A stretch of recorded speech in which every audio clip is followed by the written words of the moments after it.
The day began like any other for Cheryl and Paul Chapman until the silence of a peaceful Sunday morning was shattered with a phone call.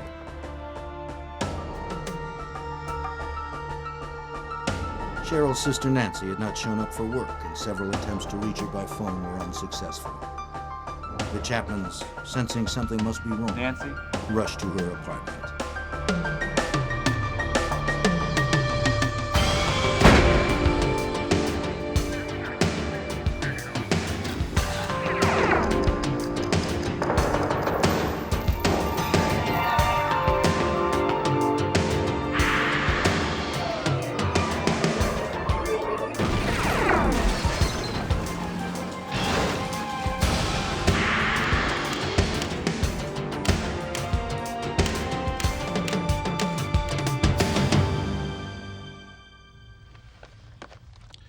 Some killers are stealthy, killing with an almost clinical precision.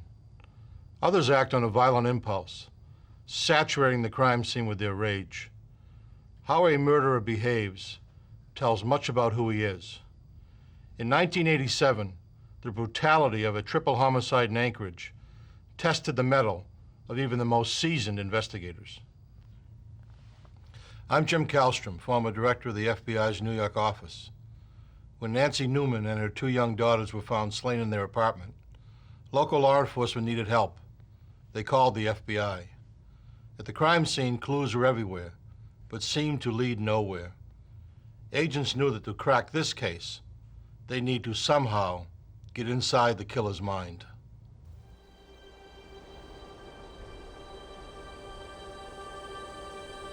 Alaska sits on the edge of the wilderness, seemingly isolated from the rest of the world and its troubles. Its inhabitants are united by the beauty of the landscape and a mutual respect for the self-reliant nature of the community. On the rocky coast of northern France, where the Atlantic Ocean crashes ashore, the villagers of Karnak wake up each day to a little. It was shortly before 8 a.m. on a Sunday, March 15th, 1987.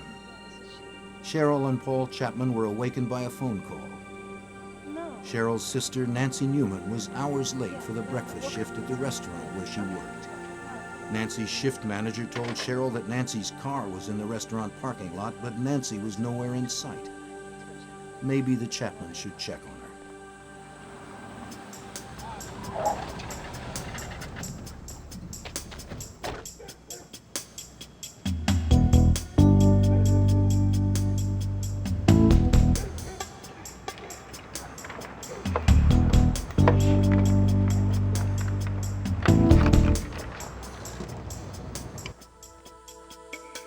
From the moment Paul and Cheryl arrived at Nancy's apartment, they sensed something was wrong. There was no sign of Nancy. Her 2 daughters, 8-year-old Melissa and 3-year-old Angie, were nowhere in sight.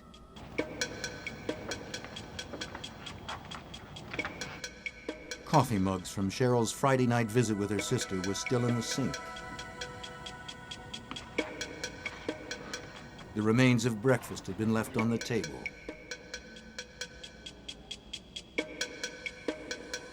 The tin where Nancy kept her tip money sat empty.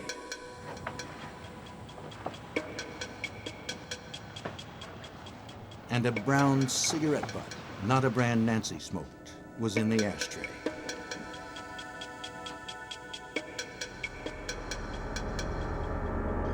Nancy? Nancy? In Nancy's bedroom, Paul made a gruesome discovery. He found Nancy lying beaten and lifeless on her bed. Paul rushed to the other bedrooms to find Nancy's 2 girls. To his horror, he found Melissa and Angie brutally murdered.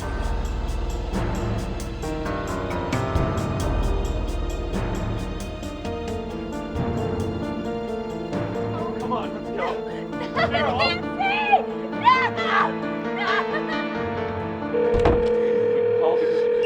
Emergency? Yes, rescue the police, please. What's the problem now? It's a homicide. We've been a homicide? Our sister-in-law didn't show up from work.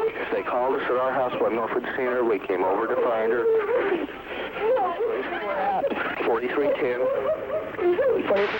And it's terrible.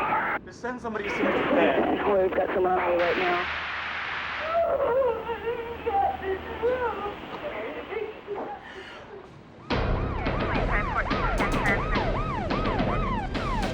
Contact 2 at your message. Within minutes, the first Anchorage police officers arrived at the Newman's apartment.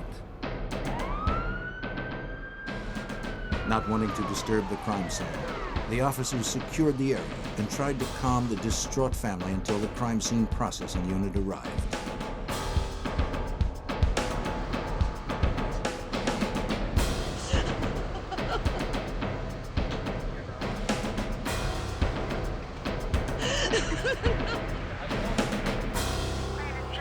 What police found was horrific. Nancy and Melissa Newman appeared to have been beaten and strangled. Little Angie Newman's throat was cut so deeply she was almost decapitated. Nice. Rigger? Not yet. Does it sit? Anchorage police officer Bill Gifford was at the scene. Well, the impact of a case like this is quite often it's hard to capture in words. We're pretty used to working homicide cases and serious assault cases, and overall I think a community becomes, if not callous, somewhat accustomed to these kind of things happening, just a typical murder. Something of this magnitude, however, people are never prepared for. The murders were so gruesome that even experienced police officers were shaken. It is shocking for the public, and it takes a toll on the investigators and the officers working the case as well, because you're just not used to seeing, as I mentioned, things of this magnitude. Nancy Newman's body was lying on her bed, her nightgown hiked up around her chest. There were abrasions on her nose, chin, and forehead, and a knee seemed to be injured. Bloodstains were at the foot of the bed. A pair of olive green gloves were on top of the dresser. Good idea, Ricardo. Yeah, do a scrape, see if they can get some.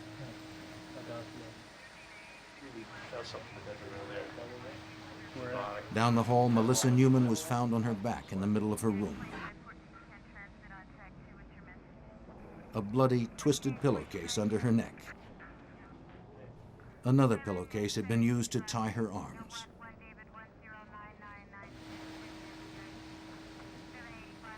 Three-year-old Angie Newman lay on her bedroom floor in a pool of blood, surrounded by her favorite books. Couple shots of the face. The bed where all the blood is. Everybody's ready? Here it is. Bloodstain pattern analysis often yields clues. The positions of the victims and killer. The movements of the victims.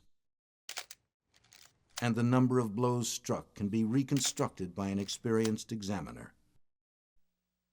In this particular case, it assisted us in establishing a sequence of events.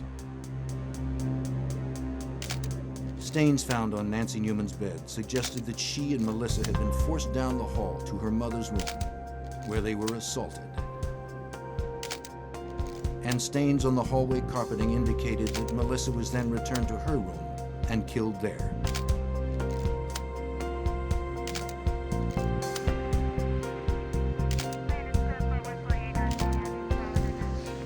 Officers treated each area as a completely separate crime scene.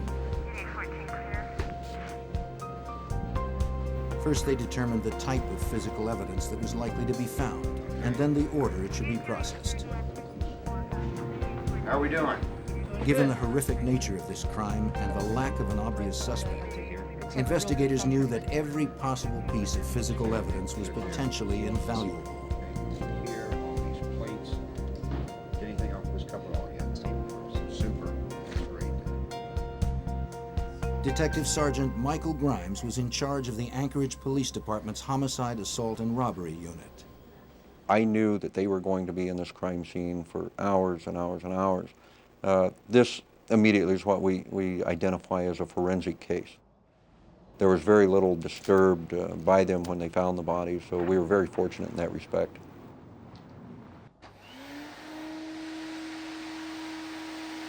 Investigators frequently find evidence in common household dirt. Sometimes hair and fibers buried in carpeting can be traced to a suspect. For thorough coverage, investigators broke each room into quadrants and vacuumed each section. To begin the painstaking task, investigators must first cordon off a 3-foot by 4-foot area of the room. The investigator uses an ordinary vacuum with a special filter attachment. As the debris is pulled off the floor, it travels down a short tube and then goes into a collection point. There it becomes trapped in clean filter paper. Once a quadrant of the room has been processed, the filter is removed and placed into an evidence container.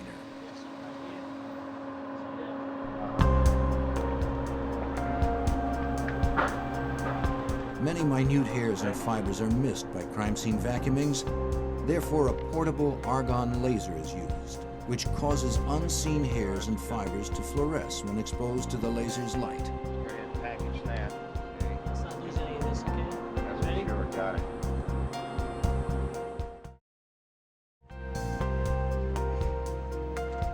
A technique called luminol processing was also used to look for traces of blood.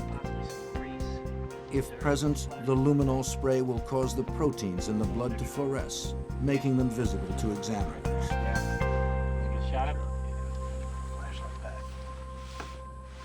We were processing the scene and looking for invisible traces or invisible blood patterns. We found a luminescent impression that we were able to photograph. We also knew we had a knife missing out of the kitchen. We took one of those knives out of the knife set, and we found that matched in width and length to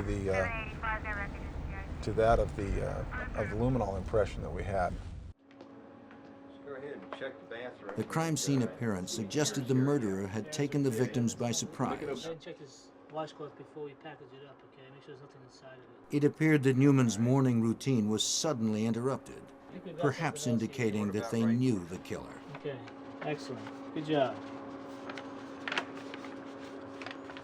Go ahead and mark that. A big question was motive. At the scene, Cheryl told police that Nancy seemed to have no enemies. As a waitress, she was popular among her customers and colleagues, friendly without being flirtatious. And what possible motive could explain the rage inflicted upon 8-year-old Melissa and 3-year-old Angie? Did you have a good time tonight?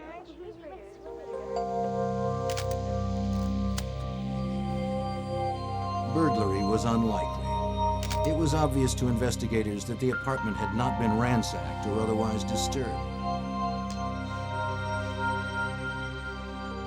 Investigators struggled to find a solid lead.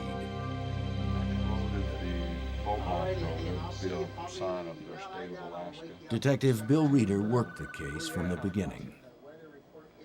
The initial lead came from the scene itself, that we could find no signs of forced entry. So that kind of leaned us toward looking at people that had access to the apartment or knew the victims. Immediately, the questioning began. Neighbors, family and friends, anyone who may have had information. What we were looking at was to find someone that had seen anything unusual, any strangers in the area, had heard anything unusual, had seen someone carrying things away, anything at all that would help us focus on someone or somebody. Family members are almost always suspects early in an investigation. Paul Chapman was no exception. Though he had no one to back up his alibi, which was that he was alone most of Saturday, his reaction to discovering the bodies was clearly one of trauma and loss.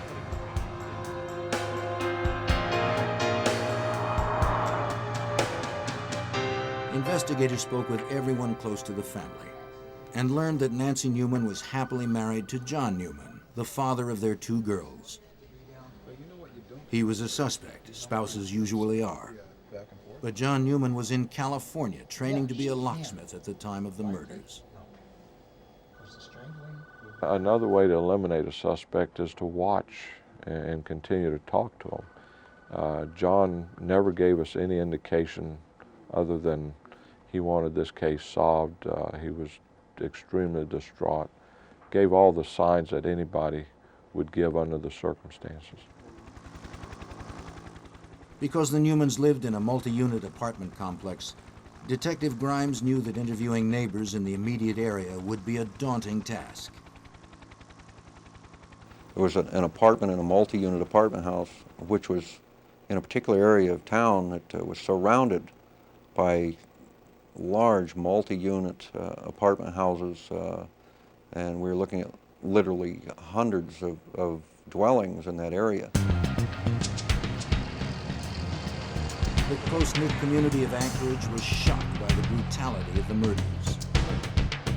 Police investigators, having no experience with crimes this shocking, were asking the most frightening of all possible questions.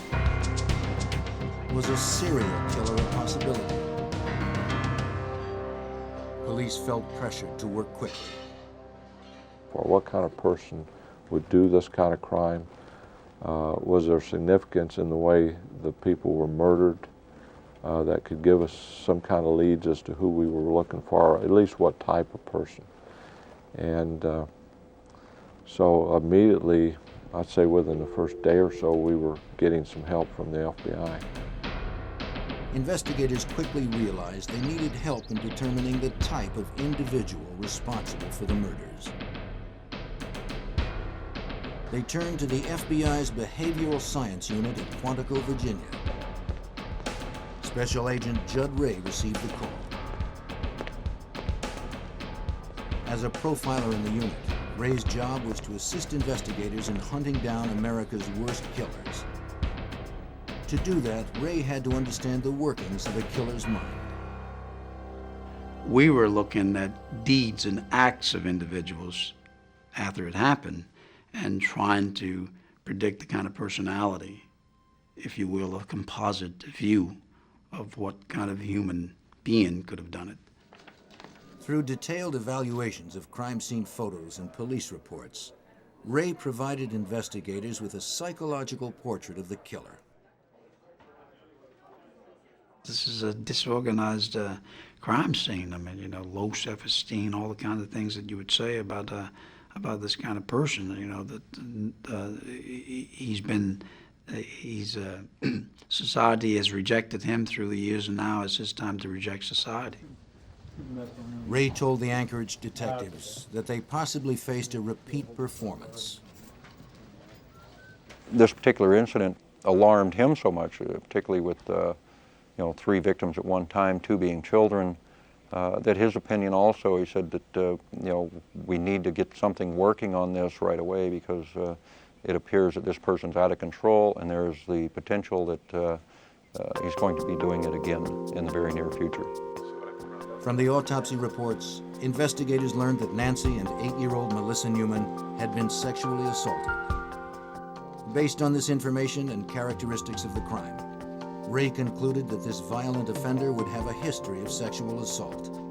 He would be a white male in his early to mid-20s, an underachiever. Following Ray's conclusions, investigators began to narrow the range of possible suspects. Among them was a young man who had recently moved in a few doors down from the Newmans. Police also questioned Kirby Anthony, the 23-year-old nephew of John Newman. Anthony had an alibi into the morning hours of Saturday, March 14th, but the neighbor did not. There was tremendous rage that was inflicted on the almost decapitated the young 3-year-old. Suggested that to me that there's nothing in my mind that I had came across that would have been sufficient on its face to justify this kind of rage by a stranger. Ray's insistence that the killer was known to the victims led investigators to shift focus away from the man who lived nearby. Neighbors and friends of the Newmans confirmed the young man's claim that he had never met Nancy Newman or her children. Because I had talked about familiarity, somebody that's close to the family, somebody that knows her, that had some sort of relationship with her, perhaps even been rejected by her. They said, well, as a matter of fact, there's a nephew that comes to mind. As investigators continued questioning possible suspects, the volume of evidence that had been collected from the crime scene was taxing the limits of Alaska's state crime lab. Once again, Anchorage police turned to the FBI. The evidence was sent to the FBI's crime lab in Washington, D.C.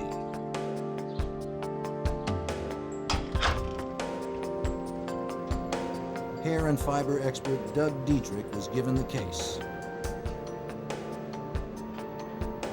Diedrich began by sorting through the evidence, searching for any link to a suspect. Hairs, fibers, glass particles, soil, paint chips, anything that may have been transferred during the killer's violent contact with his victims. Altogether, I believe I looked at over 300, close to 400 items of evidence from the crime scene, from the victims, from elimination samples from different people, both suspect and relatives and possible acquaintances. Fibers are unusually difficult to trace, and because no one knew what the killer was wearing during the murders, there was no basis in which to compare recovered fibers. The varieties that are out there are endless, so that when an individual in a case, for instance, who is wearing a particular type of clothing transfers fiber material, that evidence will be considered to be unique. Even though they may have made a number of garments of the same type, by the time it gets out into the public, this material is dispersed like a drop of oil in the ocean. It's there, but it's hard to find. Distinct fibers, amounting to less than a thimbleful of evidence, were recovered from throughout the Newman's apartment. Diedrich's expertise of fiber transfer, however, enabled him to reconstruct the suspect's movements during the crime, giving investigators a clearer picture of what actually transpired in the apartment.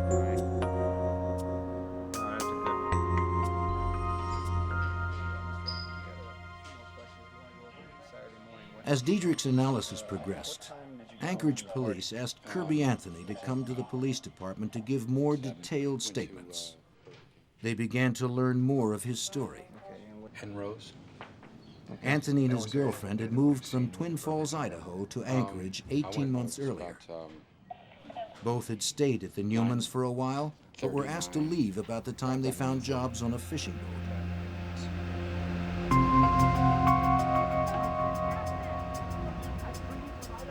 And I'm thankful that we're not married. He and his girlfriend split up while working on the boat after Kirby accused her of having an affair with the skipper.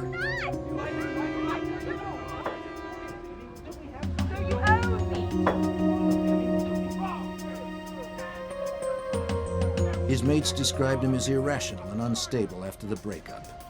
He clashed with the skipper and was fired.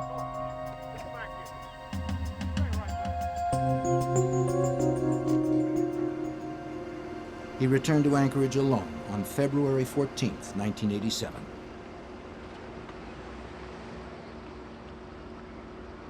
Having nowhere else to go, Anthony took a taxi from the airport straight to the Newmans.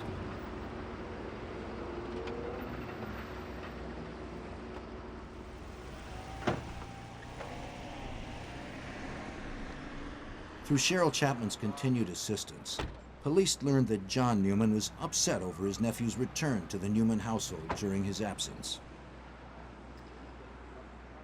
At the same time, the situation was becoming increasingly uncomfortable for Nancy.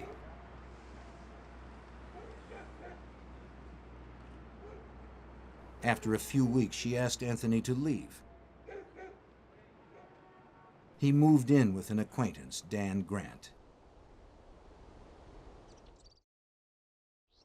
As the investigation began to focus on Kirby Anthony, Sergeant Grimes recalled his first encounter with him. The day of the murders, Detective Grimes took on the task of notifying Anthony about the deaths. I told him that we had some bad news for him, that his aunt and her two little girls had been found dead just earlier that morning. As I recall, Kirby grabbed his hair and started wailing and moaning, but it was all dry-eyed. There was no tears. Anthony's demeanor did not fit that of a grieving family member. But Grimes knew that Anthony's odd behavior would never justify an arrest. Well, I know I was. The autopsy report, however, made investigators more suspicious. Autopsy results helped pinpoint the murders between 7 a.m. and noon on Saturday, March 14th. What we're able to demonstrate is that the murders happened early in the morning, after the victims had gotten up in the morning. One of the victims had had a bowl of cereal. The other was in the process of eating some cereal. The mother was in the process of having a cup of coffee. Establishing the time of the deaths made Anthony's alibi irrelevant, which was that he was at an all-night party until early that Saturday morning. He admitted that he drank, smoked some marijuana, and did cocaine. Hey man, wake up. Get up, man. He said he returned to the house he shared with Dan Grant at about 7 a.m., then left again at about 8:45 a.m. Meanwhile, FBI agent Diedrich's investigation into fiber and hair evidence was growing more complicated. One of the items that had come in consisted of vacuum sweepings. At least there were several vacuum sweepings from different rooms. Those items have to be processed and hairs have to be prepared from that. What was, I think, probably the most difficult aspect of this case for me was in trying to account for every hair that was found in that residence. And that's something that's not usually done, and seen as there are often too many hairs to deal with. But in this case, it was a monumental task to do that. Each hair displays its own peculiar characteristics under a microscope, making it possible to trace its likely origin. The fact that hairs will differ from person to person is very evident when you magnify these characteristics upwards of 250, 400 times. To examine the fibers and hairs collected at the scene, Diedrich used two high-powered comparison microscopes connected by an optical bridge, one for known material and the other for material yet to be identified.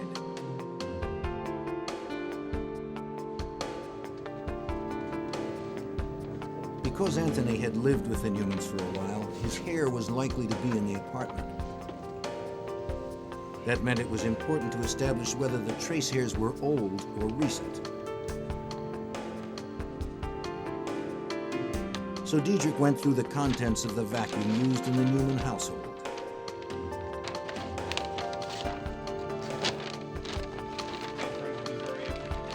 Because of the vast quantities of hairs and other items that were found in the bag, I had to look at the vacuum bag from a layer standpoint. That is, what was the most recently deposited or recently vacuumed material. Since Kirby Anthony had denied being in the Newmans' apartment recently, it was imperative that Diedrich determine the condition of the hairs. The condition of the surface of hairs, the condition of the ends, the roots, will often indicate how long a hair may have been in a particular environment. Working his way through the layers of the Newmans' vacuum bag, Diedrich found some of the same types of hairs that did not appear to belong to any of the Newmans. These hairs had been recently deposited. In addition to the vacuum sweepings, unidentified pubic hairs were also found on the victims and inside their bedrooms. To determine the significance of these findings, Diedrich now wanted to know how hairs usually are transferred from one room to another. So he conducted his own experiment.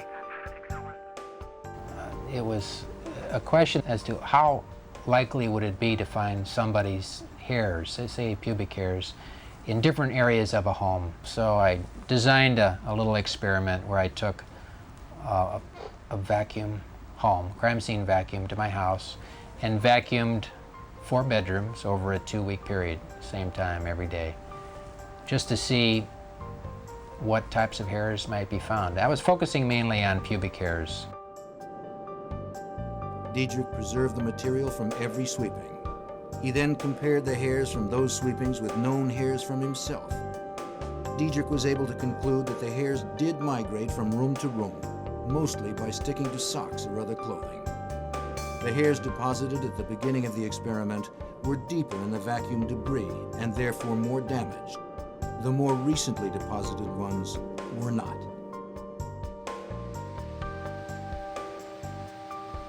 The finding was significant to Diedrich. Since Cheryl told police that Nancy vacuumed her house Friday, the unidentified hairs found on the victims would have been deposited right at the time of the murders.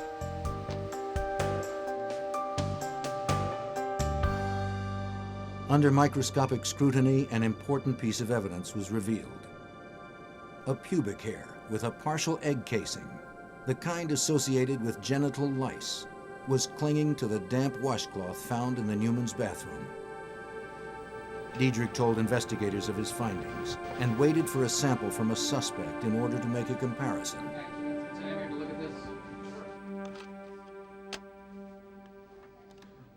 There were at least a half a dozen individuals who were considered prime suspects. Investigators received lists from the State Corrections Department of people recently released who had a history of sex crimes or violence. Some of them were living in the area close to the Newmans. To eliminate these individuals as suspects, each one was extensively questioned and all of their alibis were checked out.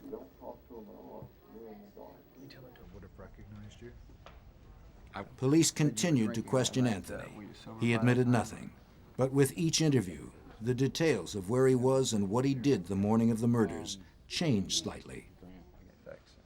No, I'm still pretty wired.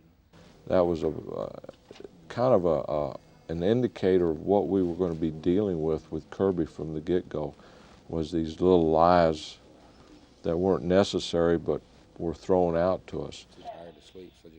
Unaware of Diedrich's hair analysis, Anthony was asked by investigators to submit hair and blood samples. Wanting to appear cooperative, he voluntarily submitted the samples. They were rushed to Diedrich for comparison. The next day, Diedrich notified investigators that Anthony had pubic lice. Well, that was probably the most significant breakthrough. At that point, we could start focusing on Kirby as the suspect. When confronted with the evidence of the hair and egg casing on the washcloth, Anthony admitted that he did have lice. He said he had showered at the Newmans a week before the murders so as not to spread the pubic lice at Dan Grant's house. For Judd Ray, the dirty washcloth left at the crime scene told much about the suspect. The killer had cleaned himself at the murder scene. Why take the risk? Why not go home? It was obvious to me that he had to go somewhere where he couldn't go there all bloody, which sort of got into this guy's not a loner living alone somewhere. Ray's behavioral profile also predicted the killer would have been associated with a previous sexual assault. This prediction prompted investigators to look deeper into Kirby's past. They learned that Kirby Anthony had been the central suspect in an Idaho case that remains open to this day.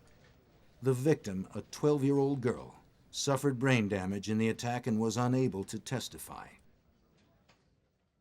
He had, just previous to coming to Alaska, been the focus of police attention down there. They had some type of outdoor picnic outing, and There was a 12-year-old that was found in the woods. She had been strangled, unconscious, near death, and she had been sexually assaulted. Their investigation pointed right at Kirby Anthony. Ray also predicted the killer would want to appear cooperative with police. They told us that the suspect would interject himself into the investigation.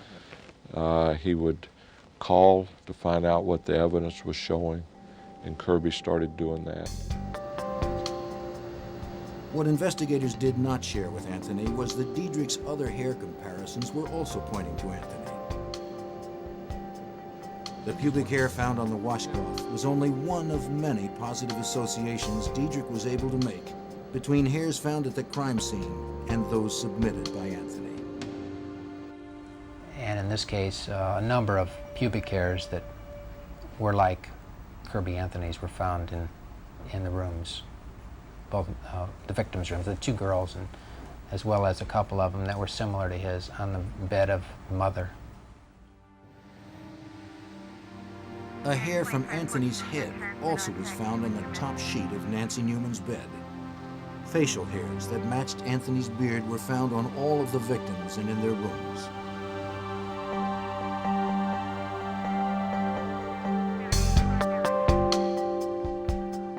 The vacuum sweepings from Melissa's room contained 9 of Anthony's pubic hairs.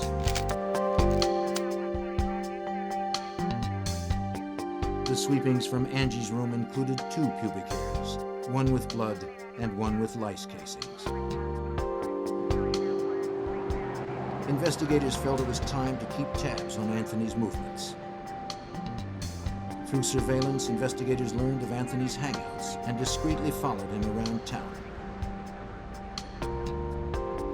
They hoped that Anthony would reveal something to his friends that would further implicate him in the murders.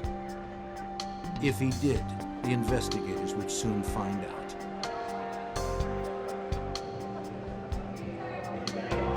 The effort paid off. One of Anthony's acquaintances told investigators that he was writing poetry on napkins and passing the poems around the table. He told one of the women that Nancy Newman had been forced to watch part of the assault. It was my aunt, 2 nieces. Investigators also learned that at one point after the murders, Anthony called his ex-girlfriend's mother in Idaho to tell her about the crime. Angie Newman had been stabbed, he said, and Nancy and Melissa sexually assaulted. In both instances, the call to Idaho and the scene at the bar, Anthony could not yet have known about the details he described. You must have read a different article. The information had not been released by police to the press, nor had investigators mentioned it to Anthony during questioning. Pretty sick. I don't remember those details. You did?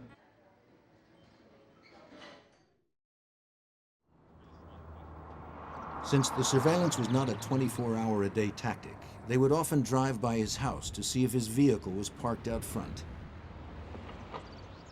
If he was home, investigators would often ask him to answer some questions.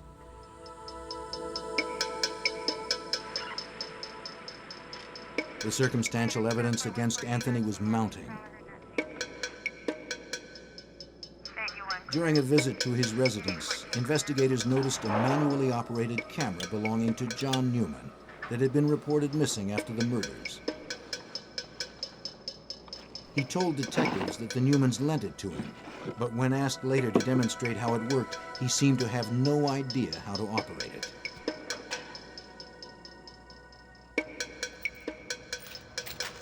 Another item missing from the Newman house seemed to be traceable to Anthony. The tip money missing from the cookie tin consisted only of coins. 3 of Anthony's friends told police they either saw him rolling coins into wrappers or saw him pay for items with wrapped coins. And then there were the prints. Anthony's palm print was found on the wall over the bed where Melissa Newman had been assaulted. Prints found on the empty cookie tin on the kitchen table matched Anthony's. His prints were also found on the living room closet door and the inside and outside of the apartment door. Another place we located one of Kirby's fingerprints was on the back side of the door to the mother's bedroom. And again, its position was significant in that it led us to believe that perhaps someone was trying to escape out of the room, and he already had some other trace evidence on his hand. He slammed the door shut, transferring not only his fingerprint, but some of the other trace evidence that was found in the scene. The evidence was overwhelming. Every suspect in the month-long investigation had ultimately been cleared, except Kirby Anthony. Appreciate that. Which one? So when you got home, was there anyone there?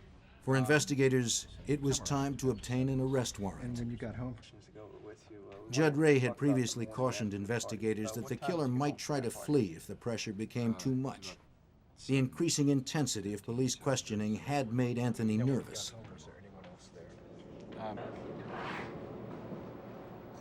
Judd Ray was right again. Anthony confided to his roommate, Dan Grant, that he was leaving town. He asked his friend not to tell police. I'll be back when it cools down.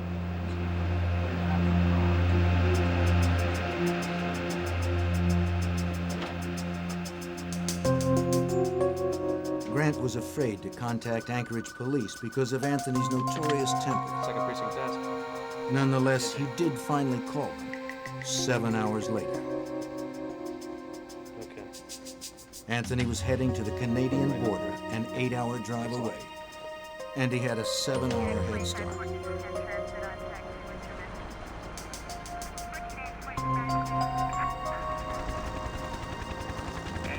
Anchorage and the Canadian border are separated by hundreds of miles of uninhabited wilderness. Anthony could be hiding anywhere.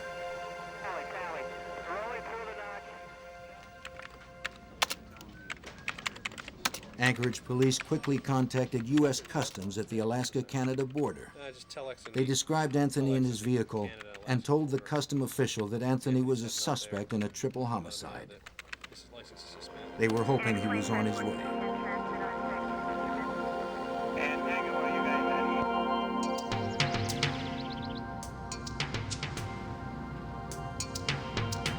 Less than an hour later, Anthony arrived at U.S. Customs.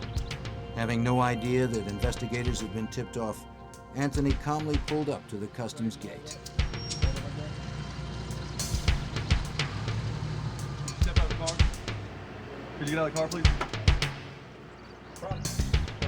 He was detained and questioned until Alaska State Troopers arrived. He was arrested for driving on a suspended license and returned to Anchorage. Thanks a lot for the hospitality there. As he was turned over to the Anchorage police, he was read his rights and charged. 3 counts first-degree murder, 2 counts sexual assault, and 1 count kidnapping. Under Alaska law, kidnapping can be charged if a victim is restrained during an assault. Melissa Newman had been tied up during the attack. He jumps up and screaming, "What is this kidnapping stuff?" Which struck us as odd because here he was charged with 3 counts of murder and 2 counts of sexual assault, and he's screaming about the kidnapping charge. By this time, the forensic evidence was complete enough that police believed they could reconstruct how Angie, Melissa, and Nancy were brutally murdered.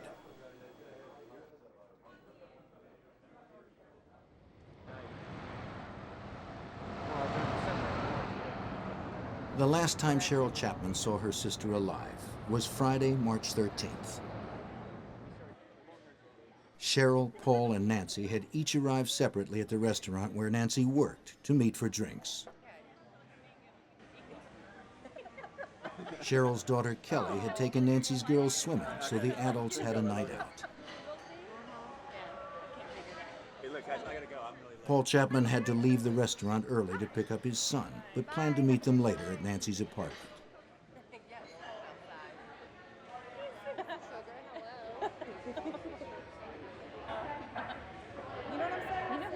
As they were leaving, Cheryl suggested that Nancy leave her car at the restaurant and ride home with her. Nancy had Saturday off, and Paul would gladly give her a ride back to her car tomorrow. I don't know. I never pay attention to. You're in, what, 11:30? Yeah. What time you come in? 11. 11. Yeah. Okay, well, I'm going to go ahead.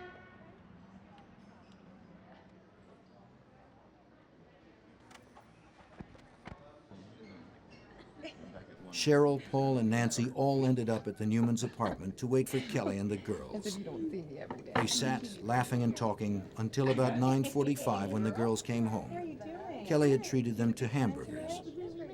At about 10 p.m., Cheryl and Paul were ready to leave. Cheryl helped Nancy clear the table and put the used coffee mugs in the sink. Angie was already in her pajamas, and Melissa had gone to her room to get ready for bed. As they said goodnight, Paul told Nancy to call him the next day if she wanted a ride back to her car.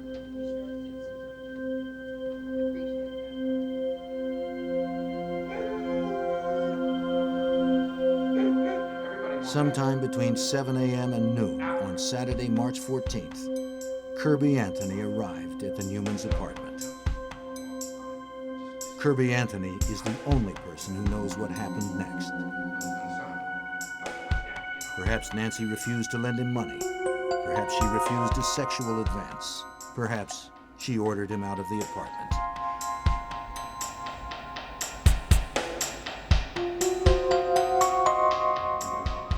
In any case, his anger boiled over.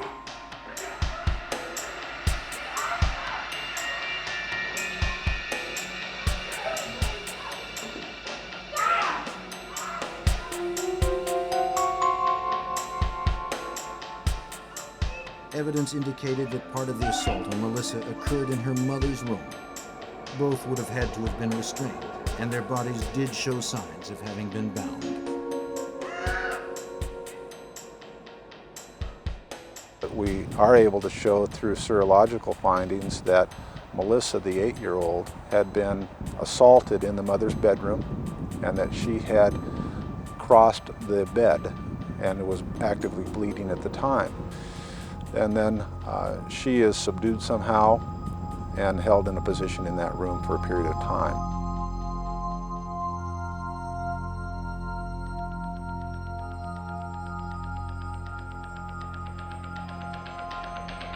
Melissa Newman probably witnessed the rape and murder of her mother.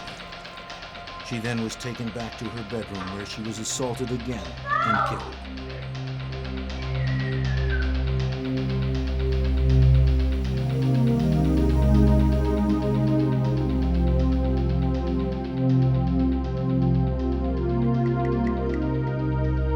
The knife used to kill little Angie was never recovered. It was unclear whether she was killed first or last. What was certain was that she seemed to be the target of a horrible, uncontrolled rage.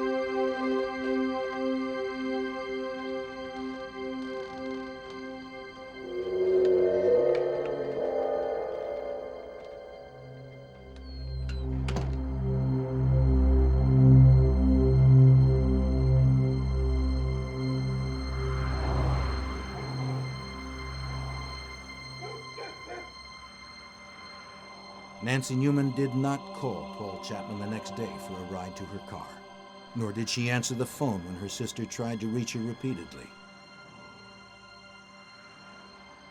Instead, she and her 2 daughters lay dead nearly a full day before their bodies were discovered.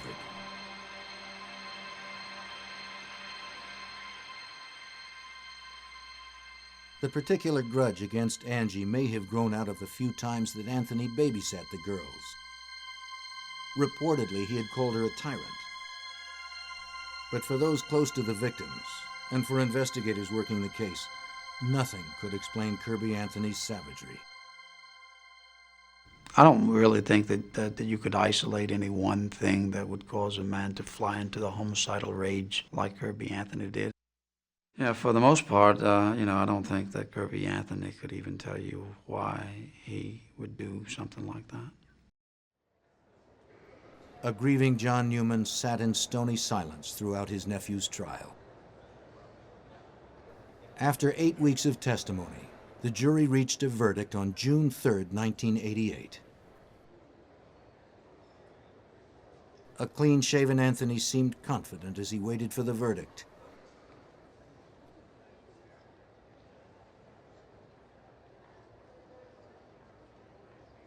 As each guilty verdict was read, Anthony's composure disintegrated until finally it shattered completely.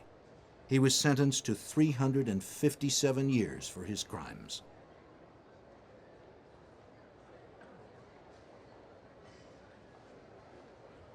Kirby Anthony's conviction represented an almost textbook example of cooperative police work. Anchorage police provided the FBI with evidence collected from a meticulously preserved crime scene. Doug Diedrich carefully analyzed the hairs and fibers and anticipated Kirby Anthony's excuses, conducting his own home experiment to refute them. Judd Ray helped police stay several steps ahead of Anthony's thoughts and actions. And for the first time, testimony of an FBI profiler was accepted in court. It was a good case to test the waters in terms of whether or not this was going to be accepted in our judicial system. And for that, the implications are probably far-reaching because it opened the door. Palmyra, a tropical island in the South Seas. For most of the year, it's uninhabited. But by strange coincidence, in June of 1974, 6 sailboats all converged on this tiny island. It should have been Shangri-La, but when bad blood developed, piracy took over, and the only law was the law of the jungle.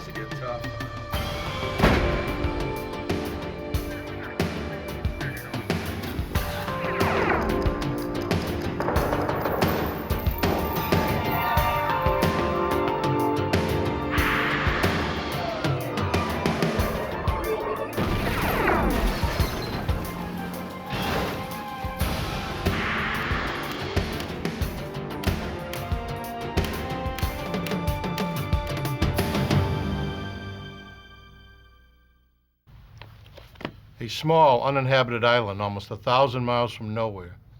It's hard to believe such a paradise really exists. For most sailors on the South Pacific, Palmyra is a stop on the way to somewhere else. But for a few, it's a destination of its own, a place to disappear from the world. That's just what happened to Mac and Muff Graham, although it wasn't their intention. I'm Jim Kallstrom, former director of the FBI's New York office. Crime on the high seas falls under the jurisdiction of the FBI. The disappearance of the Grahams and their yacht suggested trouble in paradise.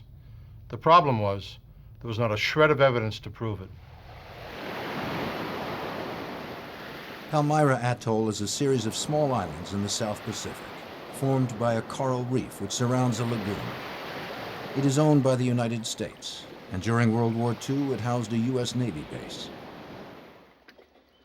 The remains of the deserted base are still on the island today. It is located approximately 1,000 miles from Hawaii and is a stopover point for sailors and yachtsmen on their way to Samoa. Oftentimes, large, beautiful sailboats can be seen at the broken-down docks in its lagoon. But on June 26, 1974, a small sailboat named the Iola made its way past the docks and into Palmyra's makeshift harbor. She had just completed a difficult 19-day journey from Hawaii, carrying a crew of 2.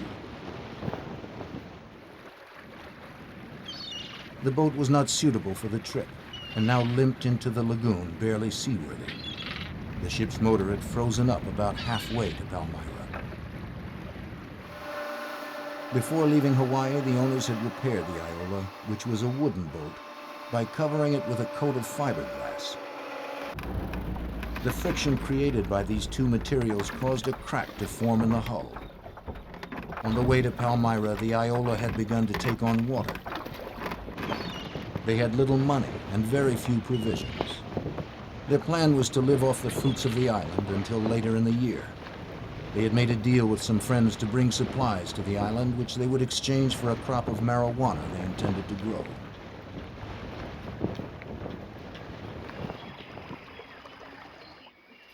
When they arrived at Palmyra, they were unhappy to see a handful of visitors at the dock area. They had hoped they would have the island to themselves. When they came ashore, they were greeted by a welcoming committee. It wasn't at all what they had expected. They introduced themselves as Stephanie Stearns and Roy Allen, even though the name Buck was tattooed on his right arm in plain view. What's your name, I said? Roy Allen. Roy? Yeah. Roy, you got Buck on your the side there. When one of the yachtsmen commented on it, Stephanie claimed that Buck was his nickname. Something about Roy was different from the other yachters. He seemed rougher, perhaps even a little dangerous.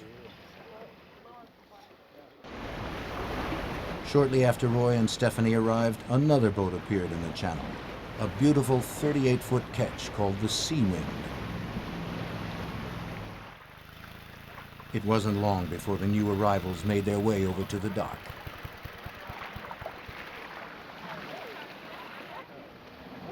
Mac Graham was 53 years old.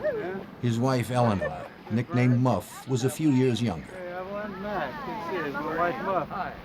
Muff. Hi, Evelyn. Like Roy, they were surprised to find so many people on what was supposed to be an uninhabited island where they planned to spend the better part of a year. Hi, Stephanie. I'm Mac. Yeah? Hey, Mac. You got any cigarettes? Sure. When Roy noticed Mac was a smoker, he asked for a cigarette and took most of the pack. This gesture would be considered impolite anywhere, but on an island, it was particularly so, as supplies are limited and can't easily be replaced. For Mac and the others, this was their first insight into the kind of person Roy Allen might be. Roy also boasted about his plans to raise marijuana and trade it for supplies. Soon, everyone began settling into their new life in paradise. Mac Graham began to explore the island, the ruins of the Navy base and the sandy shores. CQ, CQDX. And he also made sure to keep in touch with the outside world by shortwave radio. Everything's fine out here. At regularly scheduled times, Mac would contact his friend Kurt Shoemaker in Hawaii and tell him about his latest discoveries. Here's KH6IHG, Hawaii Island, calling and listening. He was just like, Tom Sawyer out in on the Mississippi or something. And so he would explain what he did each day. He'd go on excursions, just him, with his machete through the jungle and exploring all the things down there. For Roy and Stephanie, on the other hand, things weren't going quite as well. Roy found the island was not well suited for growing marijuana. Living aboard the Iola was difficult. The boat was small, damp, cluttered, and cramped. Their supplies were all but gone, and they began to barter their possessions with the owners of the other boats for food and supplies. To the Grahams and the others, Roy and Stephanie were a nuisance. They were not properly supplied to be out on the high seas this far from civilization. The other yachters had enough supplies for themselves, with some extra for emergencies, but not enough to supply Roy and Stephanie. The Grahams were known for their hospitality. They had invited the other visitors to Palmyra aboard the Sea Wind. Others warned them not to allow Roy and Stephanie on their boat. But Mac wanted to make an attempt at being cordial. On July 5th, 2 weeks after the Grahams arrived, and long after everyone else on the island had already had the tour of the Sea Wind, Roy and Stephanie received an invitation to visit. They eagerly accepted. Oh, the Sea Wind was a real yacht. It was a beautiful-looking boat to begin with, and nice lines. And Mac had kept it in just perfect shape. Anywhere you want to go in the world. it's gorgeous, huh? That's the The Sea Wind was everything the Iola was not. It had a fully stocked larder, and it was equipped with every high-tech navigational device on the market. It had plenty of room, and the Sea Wind had sailed around the world. Stephanie commented on its size and human comforts. She was enchanted by the big bunk in the forward cabin. Roy remained sullen. When Roy began to find the cramped quarters and damp bedding of the Iola too confining, he decided to move into a makeshift tent on the beach. Stephanie would stay aboard the boat. By now, Roy and Stephanie had bartered most of their possessions with the other yachters for food and supplies. Other than trading or flat-out begging, they had little to do with the others. The situation was getting worse by the day. Most of the marijuana seedlings they had counted on for money had been eaten by insects. Although Palmyra has abundant natural resources, including fish, crabs, bird eggs, and coconuts, Roy had little knowledge of how to survive off the land. To catch fish, he would shoot them with his .22 caliber revolver. Like clockwork, Mac continued his weekly radio conversations with Kurt, and he kept him informed about Roy and Stephanie. Okay. It had moved way down the end of the lagoon and would have nothing to do with the other group.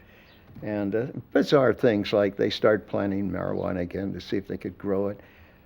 He needed, I think they were running low on food, so he needed coconuts. He took a chainsaw and cut a coconut tree down to get to the coconuts. That's kind of stupid.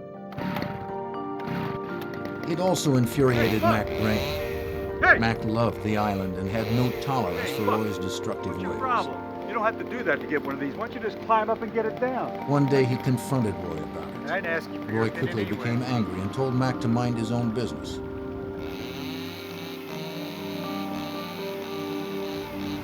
The hostility between them was building.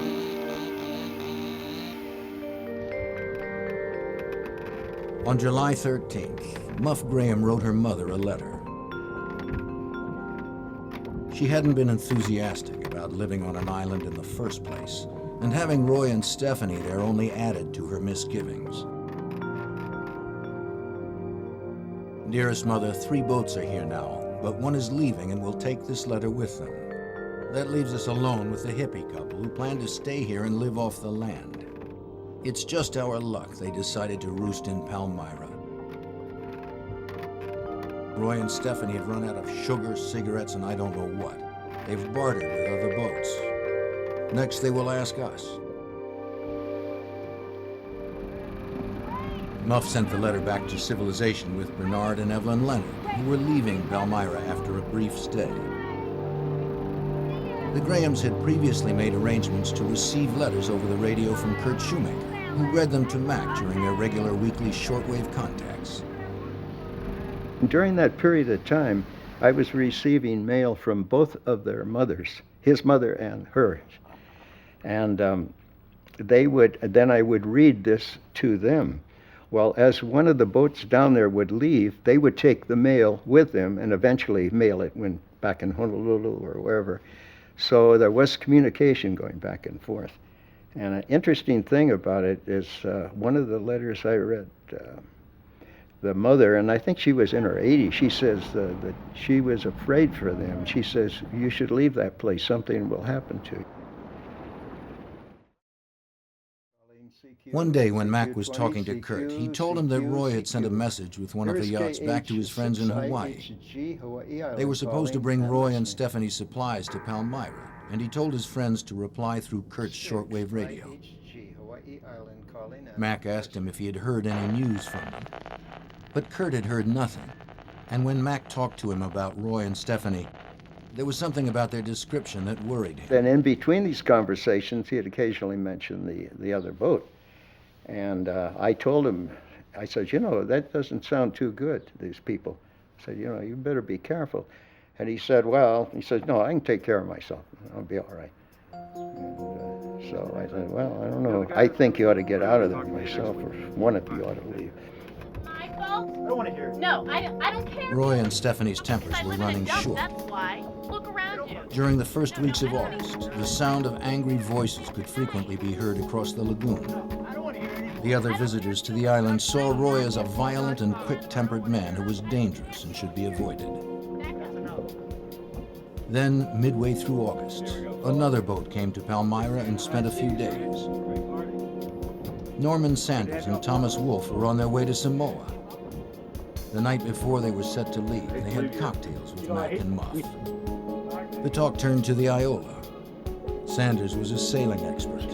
He told them he had offered Roy advice about getting the Iola to Samoa. He said he'd suggested Roy and Stephanie should go there, but Roy had just become angry and refused the help. Wolfe cautioned the Grahams that it would be easy for an unsuspecting couple to disappear on a place like Palmyra. In response, Mac opened a drawer and pulled out a .357 Magnum. He assured the others that he could take care of himself. "I'm tougher than he is," Mac said confidently. Wolfe and Sanders left Palmyra the next day. The group of people that were down there, the various boats, one by one, of course, were on their way somewhere, and they, one after another, left. Visitors had come and gone pretty regularly for the last 2 months, but with the departure of Wolfe and Sanders on August 17th, things changed. This was the end of the season when most sailors would be stopping by Palmyra. Mac and Muff Graham were alone on the island with Stephanie and Roy. On August 27th, Mac talked to Kurt Shoemaker. Roy and Stephanie and the Grahams had been alone on Palmyra for 10 days. The tension between Mac and Muff Graham and Roy and Stephanie had increased. Muff knew Roy had a gun and a chainsaw, and at one point he'd been seen with an acetylene torch. This scared her and she wanted off Palmyra, but Mac stubbornly didn't want to leave. The boats had moved to opposite sides of the lagoon and the couples pretty much ignored each other. But then, something unusual happened. Here is KH6IHG. I was talking to him, and while we're talking, he hears a female voice yelling, saying something, calling to him. And he says, "Oh, what's this happening?" So he says, "Hang on a minute, I'll go topside and see." And he says, "I'll be darned. She's coming over in her dinghy, and she says she has a cake for him." And he says, "I guess they're going to declare a truce or something, huh?" That was the words he used. He says, "I better check this out carefully." I said, "Okay." So same schedule next week, same time. So I said, "Be careful now, and see you later." That was it. 1 week later, Shoemaker was at his radio for their regularly scheduled conversation. For the first time since Mac and Muff had left Hawaii, there was no response from the sea wind. I was concerned about that, and I tried for quite a while, about 20 minutes to half an hour, trying to make contact. So the next contact was a couple of days later, and then I tried again, nothing. And then for the next few weeks, I tried, intermittently from time to time. And then it was at that point that I decided something happened. Unable to convince the authorities that something had gone wrong on Palmyra, Shoemaker had a friend fly over the island. The aerial survey seemed to confirm his worst fears. Palmyra was deserted. There were no boats in the harbor, no Iola, no sea wind, and there was no sign of life. Well, I had a feeling that all that time that something had happened. The boat had been taken over. I was very strong feelings about that, simply because of all of the incidents that they related to me and he related. And I mean, it just pointed to that one thing, but I couldn't convince anyone that that was a problem. Shoemaker did have one resource available to him, the radio. Having no idea where they had gone, he spread the word to yachtsmen in the Pacific to be on the lookout for the sea wind. But days, weeks, and then months passed with no word about the fate of Mac and Muff Graham or the sea wind. 2 months after the last communication with the Grahams, Bernard and Evelyn Leonard, who had been given the last written message from the Grahams, were at the Alawai Yacht Harbor in Hawaii. Bernard noticed a 38-foot ketch with very distinctive lines. Yes, it is. Yes, it Well, is. then it had to. It had been repainted, but Bernard was certain it was the Seawind. He also recognized a familiar figure on deck, Roy Allen. Knowing the tensions that had existed between the Grahams and Roy and Stephanie, and also knowing that the Grahams had not been heard from in some time, Leonard immediately called the Coast Guard. The Coast Guard had been aware of the missing Seawind. When Leonard explained that the owners were not on the boat, the Coast Guard officers felt this might lead to something outside of their jurisdiction. They called the FBI. The call was answered by Special Agent Calvin Shishido, who worked out of the FBI's Hawaii field office. My assignment there was just a general mix of general criminal investigations, security investigations, backgrounds. It was such a small office that we couldn't specialize. We had to handle everything that came at us. Shishido agreed to meet the Coast Guard and the Leonards at the marina, although what he heard was not conclusive enough to warrant FBI involvement. Perhaps the owners were on shore, or perhaps they had sold the boat. Perhaps it wasn't even the Seawind. After arriving moments later, the Leonards showed him the yacht in question. There seemed to be no one aboard. So he pointed out the areas where there was an attempt to disguise the boat. You know, it had been repainted, the gunnels had been repainted, the nameplate was taken off, it was removed and painted over. And other things that he pointed out to show that it was actually the Seawind. He knew it was the Seawind. Although there was still no direct evidence of foul play, Shishido was growing suspicious.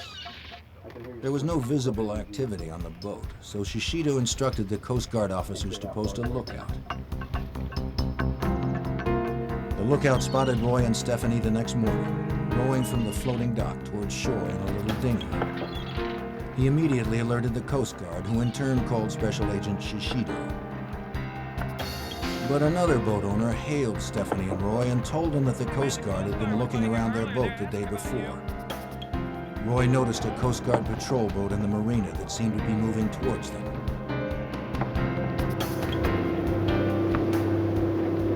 Roy quickly changed direction and headed for the nearest dock.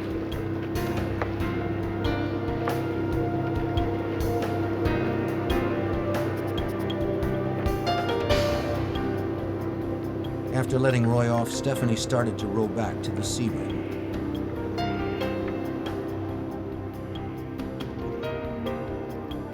Two plainclothes policemen were approaching Roy when he spotted them. Without hesitating, he turned and dove off the end of the dock and began to swim away. The officers found a wallet on the dock.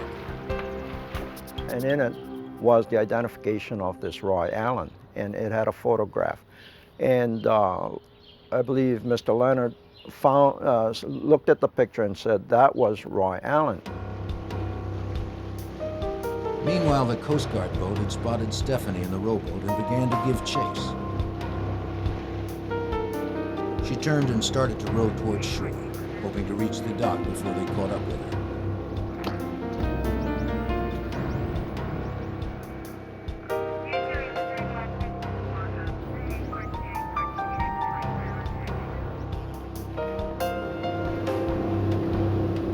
When she reached the dock, she jumped out and began to run, but there was nowhere for her to go.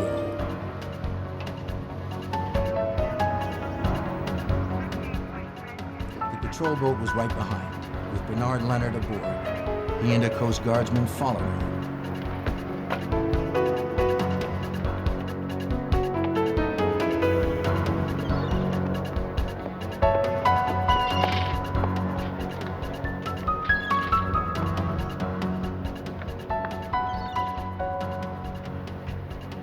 They saw her dart into a hotel stairwell.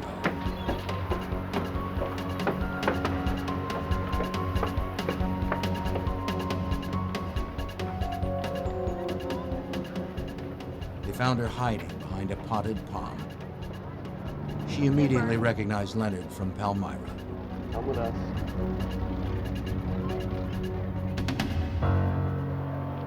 As the Coast Guard officer took her into custody, one question was foremost on Leonard's mind. What had happened to the Grahams? Stephanie Stearns was taken to the Coast Guard offices for questioning. On the way there, Bernard, Leonard, and Stephanie found themselves alone in the rowboat. When he asked if Mac and Muff were still alive, she shook her head. Mac and Muff, she told him, had apparently drowned. At least, they never found their bodies. Leonard was incredulous. How could that have happened? Stephanie explained that she and Roy had been invited to the Sea Wind for dinner, but the Grahams never showed up. The next morning, she and Roy found the Grahams' overturned inflatable Zodiac boat washed up on shore in the shark-infested lagoon. After searching fruitlessly for the bodies, they decided to take their own boat back to Hawaii, but it got hung up on the reef, so they went back and took the abandoned Sea Wind. Leonard listened to Stephanie, but he didn't believe her story. In the Coast Guard offices, she started telling her story again, this time to Special Agent Shishido in the Coast Guard. At any time.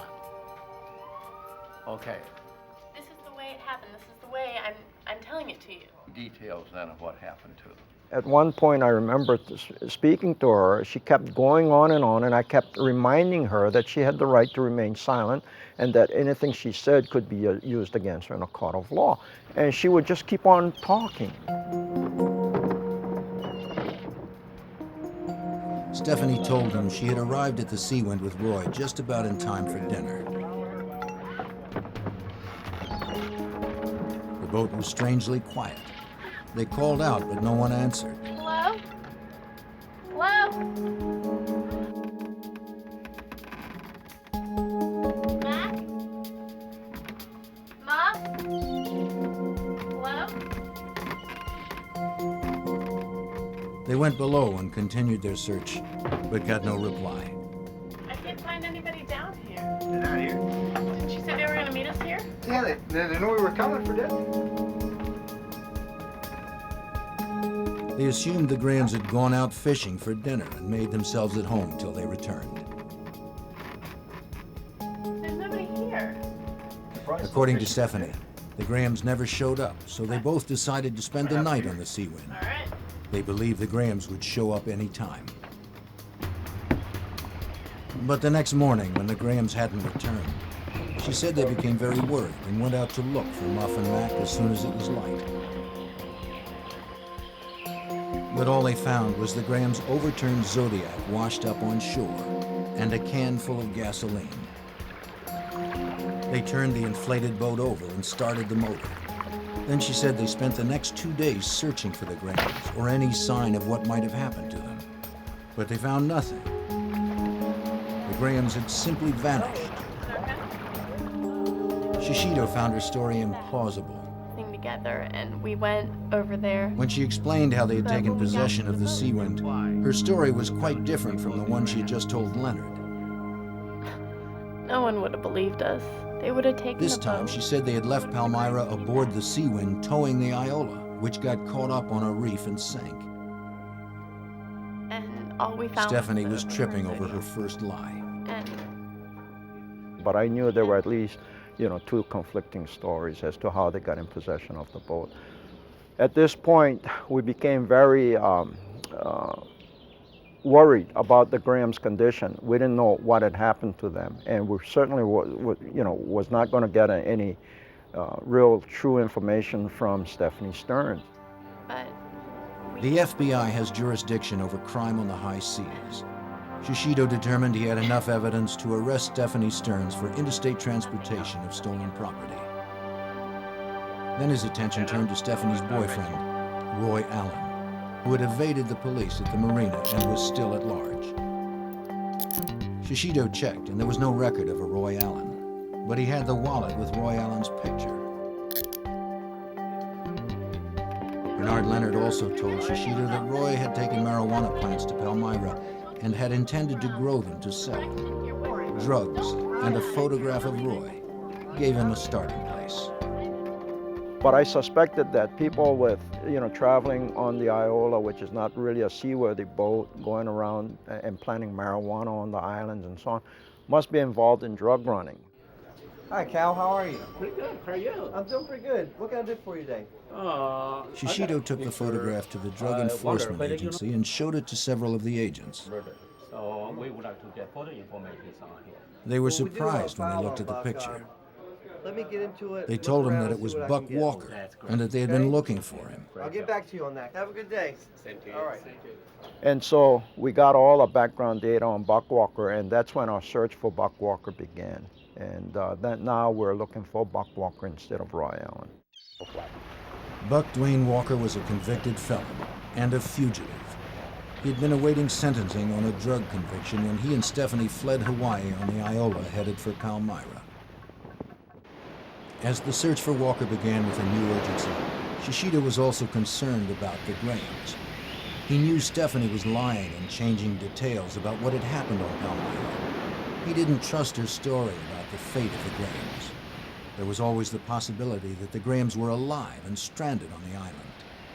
Shishido made arrangements for himself and some other agents to travel to Palmyra to see if they could find them. We decided to go to Palmyra to see if maybe the Grahams were stranded there, in need of food, and or they could have been tied up for all we know, and immobile, and their lives were in danger. So we decided to go out there to look around, and we did. On the island, they found the remains of the camp Buck Walker had abandoned. They took photographs and examined the site thoroughly. A search of the island produced no sign of the Grahams. However, Shishido did make a couple of curious discoveries. I remember picking up a hatch cover, and of course later it was identified as a hatch cover coming off of the Iola. The hatch cover was important because no seaman would leave for high waters without his hatch cover. Without it, the boat could take on water, which would cause it to sink. This told Shishido that Roy and Stephanie had intended to scuttle the Iola. Using these clues, Shishido began to develop his theory as to what happened to the Grahams. My thinking was that they had tied the couple up and put them on the Iola and sank the Iola. And that was the only explanation we had, because we couldn't find the Iola, and there was no way the Iola could be in Hawaii, because they certainly wouldn't be sailing the Seawind and the Iola by themselves. Shishido found something at an old Navy warehouse that piqued his interest. I think one of the things, too, that I noticed was that in an old workshop or warehouse, there was an old air rescue boat or sea rescue boat, and it had place for 3 containers where they put provisions. And of the 3, 2 receptacle areas were, the cans were missing, and the third was still left there. And of course, now we're looking for 2 people. In my mind, suspiciously thought that these 2 cans, because, it was large enough that they could have been, containing the remains of the couple. Meanwhile, the search for Buck Walker continued. On November 8th, 1974, after spending 10 days hiding out on the lava flows on the big island of Hawaii, Buck resurfaced in a tiny hamlet off the beaten track. He rented a room and went to a restaurant for a drink.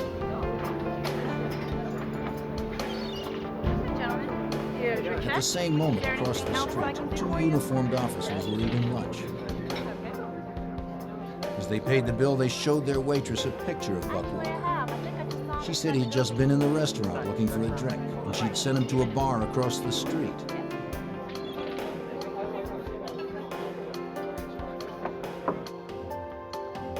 The officers spotted him and contacted the FBI. Buck was arrested on a fugitive charge. He was read his rights and handcuffed without a struggle. FBI, you're under arrest. Put your Under hands on questioning, Buck revealed nothing that could help the investigation. He answered questions with a frank yes or no, or with stone silence. The investigators couldn't find even the slightest piece of information that could help them find the Grahams. Right arm. While Stephanie was in prison awaiting trial, Shishido found more proof Stephanie and Buck were lying. While she was at prison, we found out that she had some photographs developed. So when the photographs were developed and brought back to prison, we seized the photographs and examined them. Among the photographs showed that the Sea Wind, or Stephanie Stearns, was on the Sea Wind taking a photograph of the Iola under full sail with Buck Walker on board the Iola. So we knew that at one point Stephanie was on the Sea Wind and Buck Walker by himself on the Iola. This was different than the stories both Buck and Stephanie told officials. Shishido was convinced that the Grahams had been murdered. But without any bodies and no hard evidence, the U.S. attorney assigned to prosecute the case did not believe they could make a homicide charge stand up in court. We could, but it's strictly circumstantial and we might not win the case. And if we lose the case, and later, years later, if the bodies should pop up and we get some real good evidence as to murder on the part of the Buck Walker and Stephanie Stearns, he said we couldn't try them again. So I thought, well, that makes a lot of sense. Buck Walker and Stephanie Stearns were charged with interstate transportation of stolen property. It was an open and shut case. Buck and Stephanie had been caught with possession of the Sea Wind in Hawaii and had made numerous attempts to change its appearance. Buck had registered it under his name as a homemade boat. Buck and Stephanie were both found guilty. Buck Walker received 10 years for his previous drug conviction and 5 years for theft of the Sea Wind. Stephanie Stearns received 2 years for her role in the boat theft. But Shishido was still convinced the couple had killed Mac and Muff Graham, and that somewhere on or around Palmyra was the evidence to prove it. He could only hope that someday it might surface, and then he could charge Buck and Stephanie with murder. On January 21st, 1981, a young South African couple, Robert and Sharon Jordan, were visiting Palmyra. Almost 7 years had passed since Mac and Muff Graham disappeared. That afternoon, Sharon went for a walk down the beach and made a startling discovery.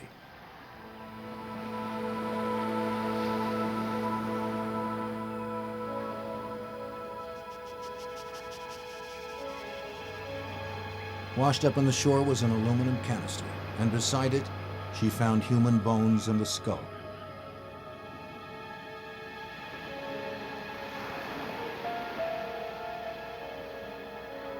Around one of the bones was a wristwatch.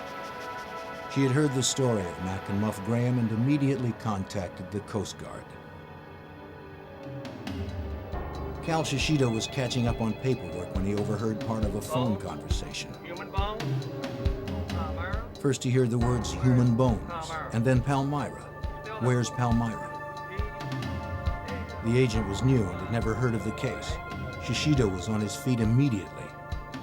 Who was on the phone, he asked. The agent told him it was the Coast Guard. Shishido quickly took the phone and told the Coast Guard to ask the couple who had discovered the bones to stay on the island and wait for them. When I first heard that, of course, I was really excited because I thought, whoa, somebody found some bones on Palmyra, and it had to be the Grahams, and I thought, this is it.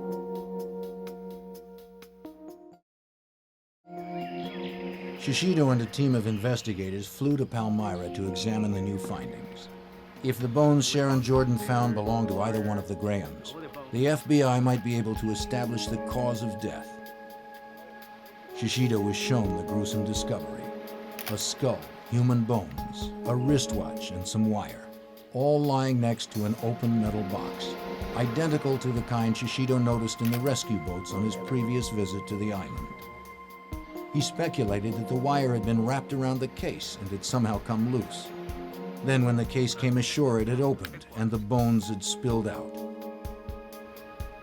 Since a second container had been missing from the Navy rescue boat, Shishido felt the other victim might still be inside. Divers were sent to search the surrounding waters, looking for a container like the one found on the beach. But in the shark-infested waters, the divers found nothing. When When Shishido got back to Honolulu, he sent the container, wire, skull and bones to the FBI laboratory in Washington, D.C. for examination. The skull belonged to a Caucasian woman in her late 40s or early 50s.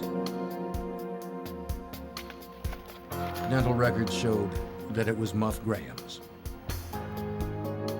The skull also had signs of charring around the left eye socket and a hole in the left temple. The FBI concluded that the contour of the hole was consistent with a gunshot wound, but due to the age of the wound, could not say conclusively that it was caused by a bullet. The aluminum box was examined by the FBI Elemental Analysis Unit. They found evidence of charring on the outside of the box. Next, the FBI needed to determine if the skeleton had been in the box. They cut out a rectangular section and subjected it to a battery of tests. The rectangular piece of metal was found to contain traces of human protein, conclusive proof that the box had once held a body. The FBI did a tremendous job as far as the container was concerned, because they came back with a report that indicated that there were human remains in the container, that the remains had been burned, and that while it was in flame, the container was in about 2 inches of water. And they found traces of human protein, human fabric in the container and everything, to indicate that a human body was disposed of in the container by flame. As Shishido had suspected, Muff Graham had not simply drowned, she had been murdered. The FBI now believed it had enough evidence to prosecute Buck and Stephanie for the murder of Muff Graham. Having served her jail term for the theft of the Seawind, Stephanie now had a white-collar job in California. She was arrested and taken into custody. Buck Walker was still serving time in prison, or so Shishido thought. When I sent our agents in the state of Washington a lead to put a detainer on Buck Walker, I found out that he was an escapee. And so I thought, oh no, not again. You know, are we going to have to do this search all over for him? We found that there was only one woman that had visited him, and that she had visited him the day before his escape. A trace was placed on the woman, which led them to her car, parked in a motel in Yuma, Nevada. The FBI was notified and set up a stakeout. When Buck and another man came out of the motel and approached the car, the FBI moved in. He was considered an armed and dangerous fugitive, wanted both for murder and jailbreak.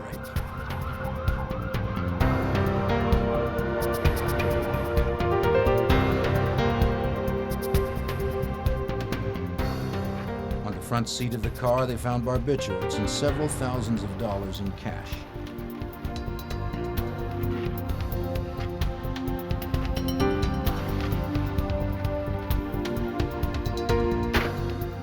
Buck Walker was arrested and charged with the murder of Muff Graham. Stephanie Stearns was also arrested and charged with the same crime, though they would be tried separately. Because of the publicity the story had generated in Hawaii, the trials were moved to San Francisco. Both cases were assigned to federal prosecutor Elliot Inoki. The motive for the crime was never in doubt. The motive was they were without a seaworthy vessel. The only other couple on the island was leaving shortly.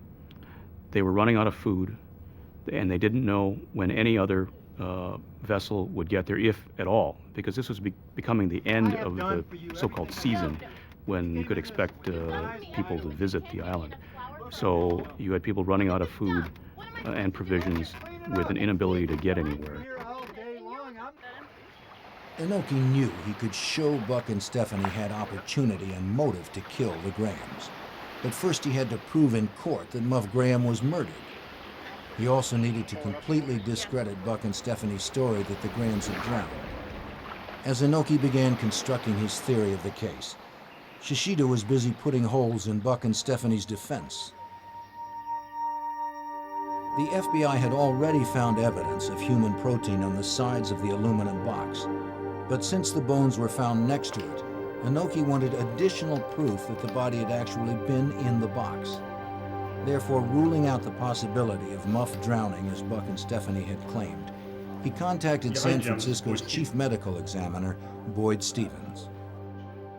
Finding the skeleton together is supportive that Miss Graham was in that box and therefore held together. It's not possible for me to really say that she couldn't have stayed together if she had been out of the box. However, the problems that would be required is that the skeleton has to stay together even after it's disarticulated. And that's an extremely strong argument that that could not have occurred if she had died and just been laying on the lagoon bottom. The second is that the skeleton has to come ashore together, and that's just not really possible. Shishido also decided to test Buck and Stephanie's story that the Graham's dinghy, the Zodiac, had been found overturned. Of course, you know, later investigation showed that if the boat had capsized the way they said they found it, the outboard motor would have been inoperable because of the salt water going into the engine itself. And of course, we made a test to find out whether the Zodiac could actually tip over accidentally, and we tried to force it to turn upside down, banging into things with 3 or 4 men sitting on one edge of the boat, and it just wouldn't tip over. Anokhi also asked medical examiner Boyd Stevens to examine Muff Graham's skull in order to corroborate the FBI's findings that Muff had been murdered.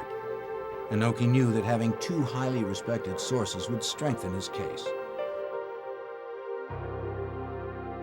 Stevens found flat abrasions to the skull, consistent with prolonged confinement in a box, such as the aluminum container. The key issues for us was the flattening of the skull, which represents that it had been placed against a hard, flat surface, primarily across the left side of the face. And what I'm pointing to is the nose, the eye sockets, and what would be the cheek and life, and of course the teeth. One of the things that was evident about the skull of Miss Graham is that this whole area about the face had been planed down so that it was a flat surface.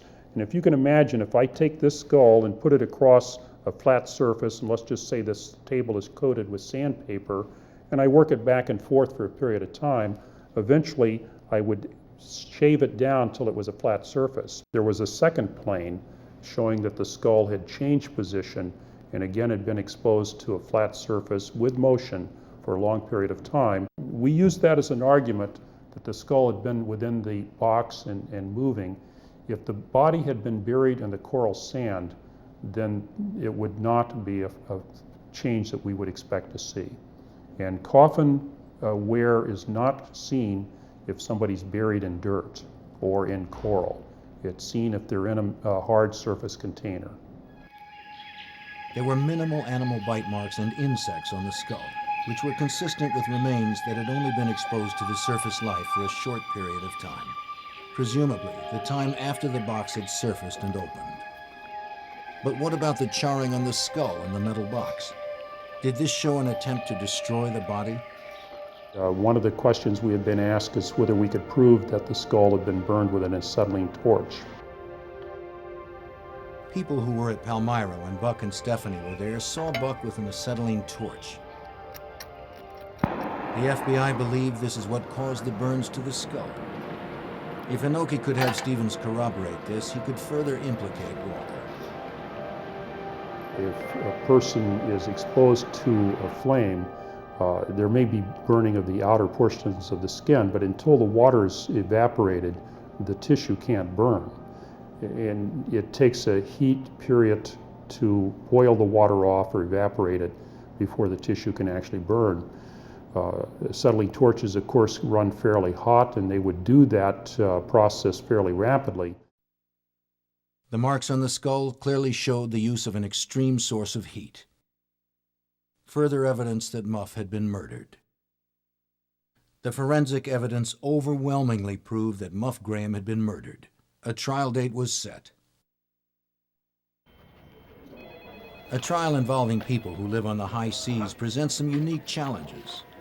The FBI had to subpoena about 40 witnesses and then make sure they were in San Francisco at the time of the trial. Special Agent Hal Marshall was assigned to the case. I first became involved when I transferred to Honolulu in 1981 from Los Angeles. Witnesses were flying in from all over the world, literally. Sharon Jordan and her husband and 2 children came in twice from South Africa.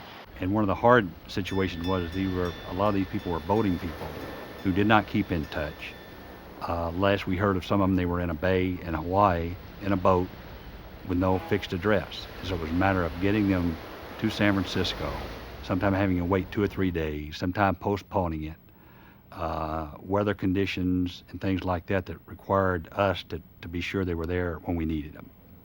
And luckily, everybody showed up that needed to show up, and everything went smooth. There were only 2 possible suspects, and Buck had an extensive criminal record. But did Buck commit the murder alone, or was Stephanie also involved? She was the last person known to have contact with the Grahams on the day she brought them a cake. Elliot Inoki believes Stephanie had one strong advantage on her side. Well, she had one option. She could blame Walker. And although she didn't directly do that, her attorney certainly did in the way the case was argued and presented. That gave her a very big option that Walker simply did not have, or if he had, it was a much more difficult sell because of the circumstances and the personalities involved. He's the one with the prior record, much bigger than she is. The testimony about him shooting fish with his gun. I mean, he had a lot of things on his side of the ledger that were not on her side of the ledger. One of the other substantial differences is that Stephanie testified in the case. Walker did not, and so she directly refuted any claim of knowledge or involvement in any kind of homicide.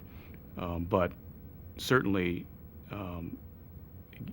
through her testimony, left a large room for her attorney to argue that Mr. Walker had the opportunity and the means to commit a murder.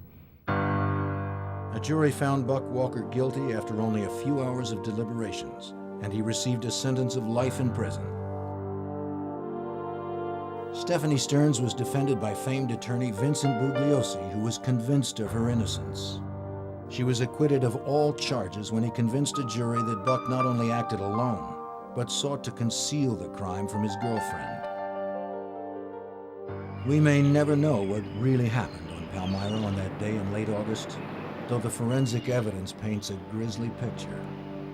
Well, empirically, I believe that that Miss Graham was killed exactly as the charge was made, and that is that she was shot, that there was an attempt to burn her body, that her extremities were probably fractured to get her into the box, and that she was cast into the ocean and then eventually came adrift. And I think that probably happened to the husband as well. Matt Graham's body has never been found, although investigators believe there's a very high likelihood that he's in the other box. For 30 years, Vincent Gigante wandered the streets of New York's Greenwich Village, dressed in a tattered bathrobe and babbling endlessly to himself. To the FBI, he was believed to be the boss of New York's most powerful mafia organization, the Genovese crime family. Was Gigante crazy, or was his behavior a shrewd attempt to disguise his position as a ruthless mafia boss? That question would take years to answer.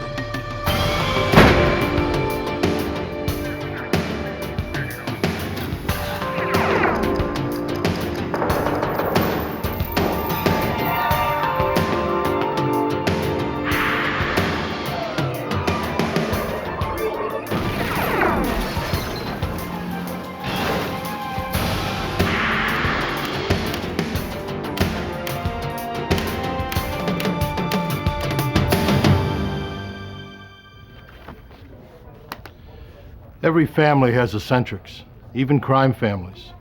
Crime boss Vincent Gigante head of New York's Genovese family, was undoubtedly eccentric. The question remained, was he truly mad? Justice rested on the answer.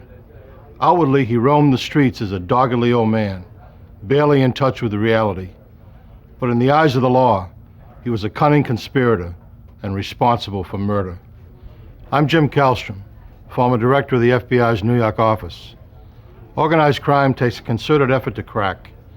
The FBI is devoted to cracking it. The case against Gigante hinged on his ability to stand trial. Was his strange behavior an act of madness or a stroke of genius? Anyone who witnessed Gigante's ravings would have found it hard to believe that he controlled the largest and most profitable family in the New York Mafia, an organization with a long and bloody history. The origins of the Mafia can be traced back to 13th century feudal Sicilian society. Bands of Sicilian families organized themselves to rebel against the oppressive and ruthless French invaders. Mafia, the acronym for the Italian Morta alla Francia Italia Anela, which translates to death to the French is Italy's cry, became the name that these organized families used to refer to themselves, its meaning synonymous with men of honor. By the 19th century, the Mafia re-emerged in Sicily as a purely criminal culture, mostly hiring themselves out to wealthy landowners to oppress upstart peasants. More and more, the goal of the Mafia became focused on how to generate illegal profits. The tradition continued as waves of Italians emigrated to New York in the 1920s. Most immigrants lived in cramped and poor conditions. As a result of growing ethnic tensions, Sicilian Americans became the target of growing resentment. They needed Mafia protection more and more. Louis Scilero, a third-generation Italian-American, is head of the FBI's New York field office. A 23-year veteran, he is an expert on the Mafia and its intricate structure. When they first became prevalent in New York City, it primarily victimized members of the immigrant community, where in lower Manhattan they became the victims of extortions and protection rackets. And that's how the Cosa Nostra families originally got their start. With Prohibition, influence of the crime families grew out from the isolated neighborhoods and began to spread nationwide. A new form of underworld cooperation emerged. Various crime families across America banded together to supply illegal alcohol to a country willing to pay for it. And I think that probably more than anything gave the Italian gangs, the Italian Cosa Nostra families, a foothold in American society, not only from an organizational standpoint, but certainly from a financial base. Since Prohibition, certainly they then expanded into other areas. Operating outside the law meant the Mafia had to police itself. For an organization animated by self-interest and greed, there would always be conflict and opposition. An elite group of killers were organized to enforce Mafia rules, thereby ensuring its survival. This group of mob enforcers came to be known as Murder, Inc. By the early 1940s, Murder, Inc. would be responsible for hundreds of mob-related murders nationwide. The powerful New York bosses during the Mafia's early years, Lucky Luciano and Frank Costello, set up a ruling body for the Mafia, responsible for delegating territories and duties among the various gangs nationwide. Home for America's 5 largest families, New York remained the center of the Mafia's expanding foothold in America. It remains so to this day. The 5 New York families consist currently of the Gambino family, the Bonanno, the Lucchese, the Colombo, and the Genovese family. Each of those families are also members of the Commission and also have their base in New York City. The Commission, composed of the bosses of the 5 New York families, acts as a criminal board of directors, settling disputes between families and making major decisions on Mafia business. Each family is governed by its administration, comprised of the boss, the underboss, and the consigliere, or counselor, who are responsible for directing their family's criminal activity. Below the administration in the family hierarchy are the captains. The captains are the leaders of crews of soldiers, the men responsible for carrying out the day-to-day criminal activity. To become a soldier, properly known as a wise guy or good fella, an individual has to first be made or officially inducted into the secret society. He must blindly obey the rules of Cosa Nostra, Italian for this thing of ours. He is sworn to put the family ahead of all else. If he is asked to kill, he must faithfully do so. It was against this backdrop, a bustling immigrant community with an expanding Cosa Nostra influence, that Vincent Gigante grew up. His parents came from Naples and settled in Lower Manhattan. Vincent finished 8th grade and started trade school, but soon dropped out. Less than a decade later, Gigante became a wise guy in the Genovese crime family. Vincent Gigante's crime career spanned a turbulent time in American Mafia history. The mob had expanded its reach into legitimate businesses, the various families fighting to control them. And in the ensuing turf wars, violence was often the final arbiter. The family that Gigante attached himself to was steeped in Cosa Nostra's American origins. The infamous Charles Lucky Luciano, responsible for organizing and structuring the American Mafia, was the family's first boss until he was imprisoned in 1936. As a result, Luciano's family administration, Frank Costello, nicknamed the Prime Minister of the Underworld, and Vito Genovese, fought for control of the family. Costello won out, but Vito Genovese began plotting his takeover. A young Vincent Gigante first gained notoriety as a mobster in 1957 when he attempted to murder Frank Costello. Within the Mafia, it was widely believed that Vito Genovese had ordered the hit to get rid of his rival. Gigante's bullet only grazed Costello's head, but apparently Costello got the message. Soon after the shooting, he put out word that he was retiring. Vito Genovese was now the boss of the family that would take his name. Gigante was arrested for attempted murder and brought to trial, but the case was dismissed for lack of a witness. The location and angle of Costello's wound indicated he probably saw the would-be assassin, but at the trial, he failed to identify Gigante as the shooter. Even for an ousted boss, the oath of secrecy remains sacred. Gigante continued to make money for the Genovese family through illegal enterprises. 2 years after the failed assassination attempt, he was arrested and convicted of narcotics violations. He received a 7-year sentence. Convicted mobsters are expected to do their time and remain silent. If Gigante served his time and kept his mouth shut, he would be rewarded after his release. It was up to Gigante to figure out how to avoid future arrests. He was a model prisoner, neat, polite, and willing to take on any job. Gigante's cooperation was so impressive that some prison officials wrote glowing reports. He was released early from the federal penitentiary in Lewisburg for good behavior when he was 35 years old. Gigante now devised a secret plan that he hoped would prevent his return to prison forever. He didn't want to leave his Mafia life or give up his shot at becoming the boss of the family. After his release in 1964, Gigante's public behavior began to grow bizarre. He became a frequent sight on the streets of Greenwich Village. Gigante could be found wandering the neighborhood, appearing disoriented and mentally unstable. Not long after he left prison, Gigante learned of a police investigation over his association with known mobsters. In 1969, he was indicted for attempting to bribe New Jersey police officers. Allegedly, he offered them money in exchange for information about surveillance and ongoing investigations in the Genovese family. Now, at almost 40 years old, he returned to his mental disability as a foil and checked himself into a psychiatric hospital for the first time.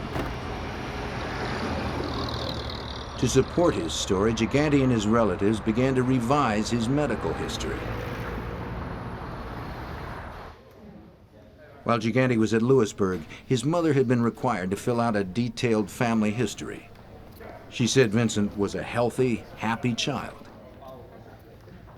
She noted only a speech impediment and a slight heart murmur. He had been a boxer, but never had a serious injury.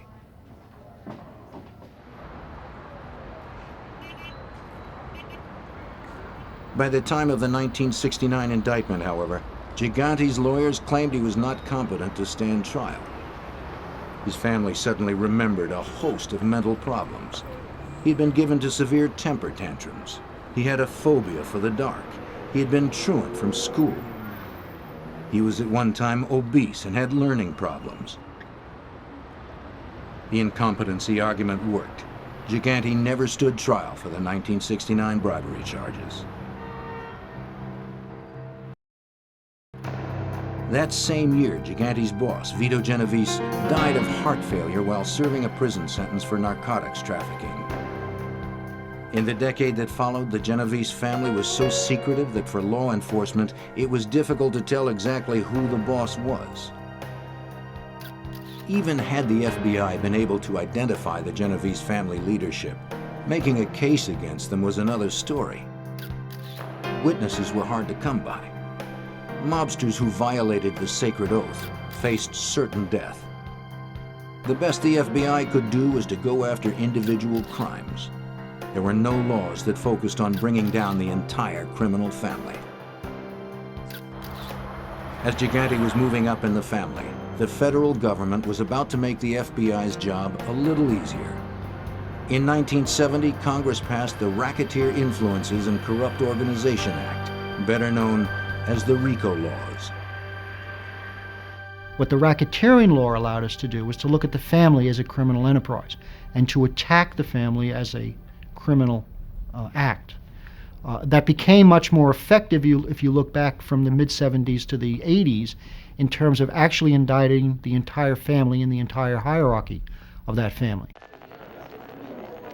The RICO laws require that the government prove that mafia families are essentially criminal enterprises. They must show that the crimes committed by the boss and members of his family are committed to either expand the criminal enterprise or to increase a family member's position within that enterprise. To successfully bring down a family, the government has to prove that any one of several criminal acts, ranging from racketeering and extortion to murder, has been committed.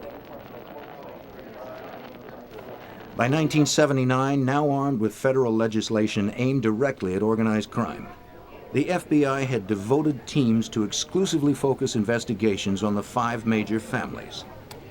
The FBI's Genovese squad finally learned that Vincent Gigante was on a fast track with the family. Special Agent Richard Rudolph had been assigned to investigate the Genovese crime family. Through informants and other law enforcement agencies were exchanging information, we became aware that Mr. Gigante was an individual with much respect in the Genovese crime family and operated out of an area in Lower Manhattan. Because he was an up-and-coming person with a lot of respect within the family, we began to do some surveillances of Mr. Gigante. With the FBI continuing to build its arsenal against organized crime, Gigante's cat and mouse game intensified. He stepped up his public show of mental disorder. In the late 70s and into the 80s, he was admitted 5 more times for psychiatric treatment. The FBI continued to keep tabs on Gigante. Agents learned that he frequented the Triangle Social Club, a gathering place for Genovese crime figures. He could be found there almost on a daily basis. He lived in the neighborhood. He was an individual that could be found there in the late afternoons and into the early hours of the morning, and people would come to see him as opposed to him going to see other people.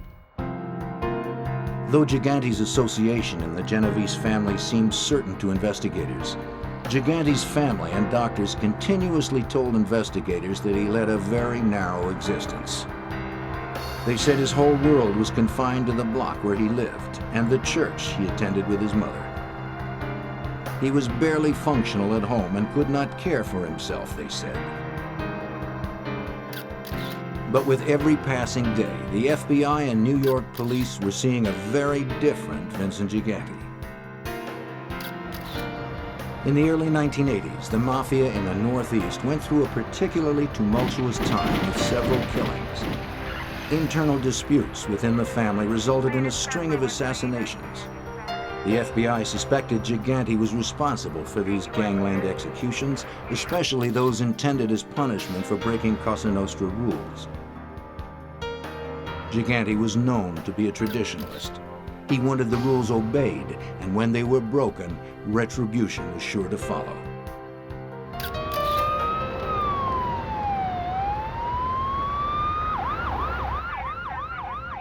It started with the murder of Philadelphia crime boss Angelo Bruno. Although Bruno's family was well outside New York, all families answered to the members of the commission. Gigante was upset because Bruno had been assassinated by his own men in a grab for control of the family. A Cosa Nostra rule had been violated. No one can kill a boss unless the commission sanctions it, and they seldom do. It was rumored that Gigante himself launched an investigation into Bruno's murder.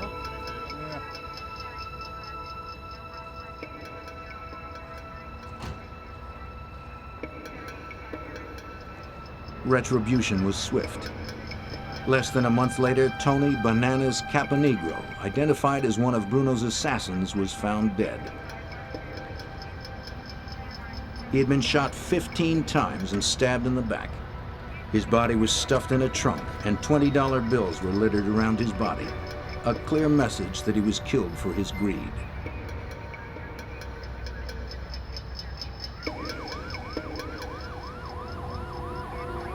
On the same day, another body was discovered. This time it was Fred Salerno, dead of gunshot wounds, dumped in a vacant lot. He too had allegedly participated in Bruno's murder.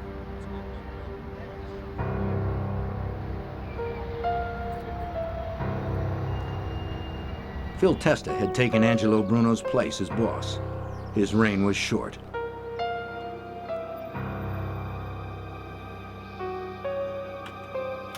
Almost a year after Bruno's execution, Testa was blown up entering his own home.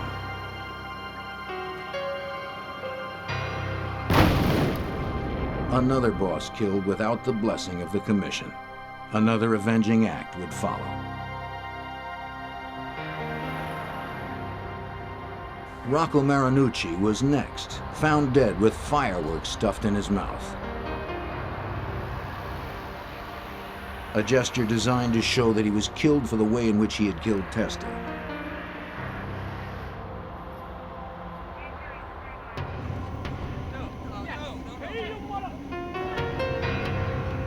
If the Cosa Nostra was to flourish, all of its members had to comply with its rules. There were no exceptions. Gigante was believed to have ordered the murder of one of his own crime family members. Genovese soldier Jerry Papa had murdered 2 Colombo family members without permission. As punishment for his unsanctioned act, he was brutally shot and killed by members of his own criminal family. Had Gigante become the enforcer for the Northeast Cosa Nostra? Informers within the mob told federal agents that all of these killings had been ordered by Gigante.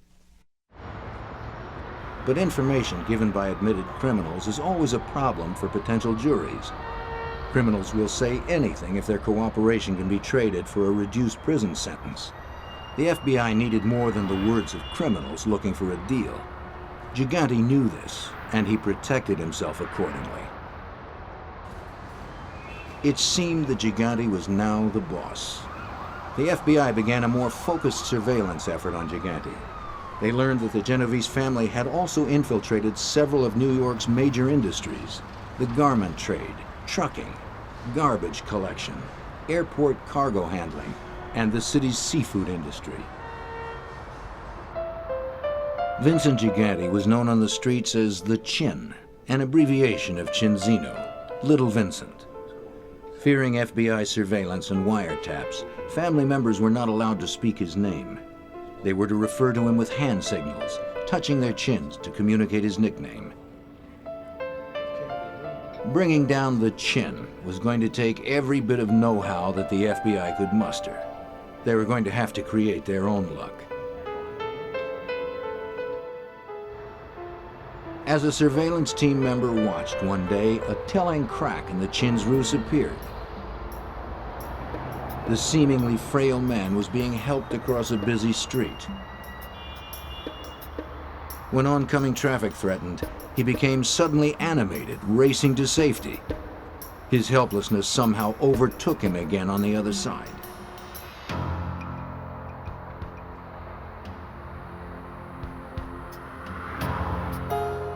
Clearly, there were two Gigantes, the mentally troubled one displayed to the public, and the determined boss of the Genovese administration.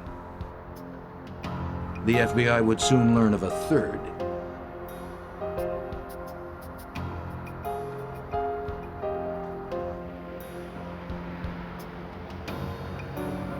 Gigante's ex-wife and their 5 children lived in New Jersey while he maintained a relationship with his long-standing companion, Olympia Esposito. He usually called on her late at night, looking quite dapper before he was aware of the surveillance.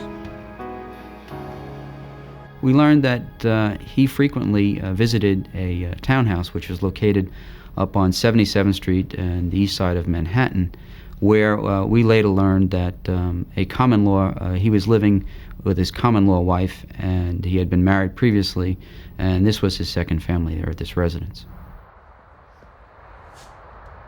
Soon the FBI knew all of the Chin's hangouts.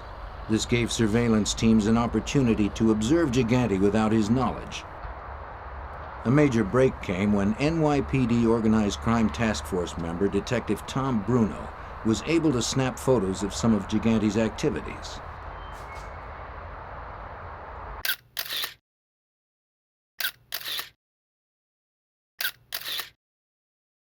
In 1984, I was assigned to a joint organized crime task force.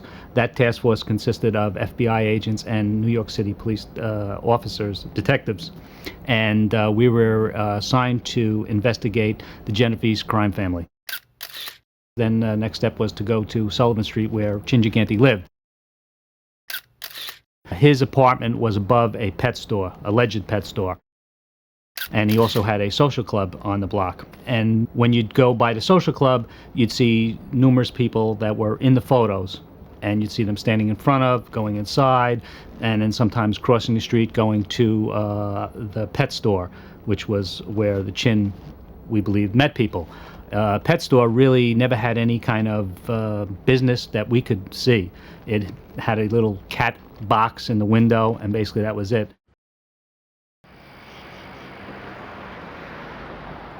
More and more, Gigante was seen acting normally when he was unaware he was being watched.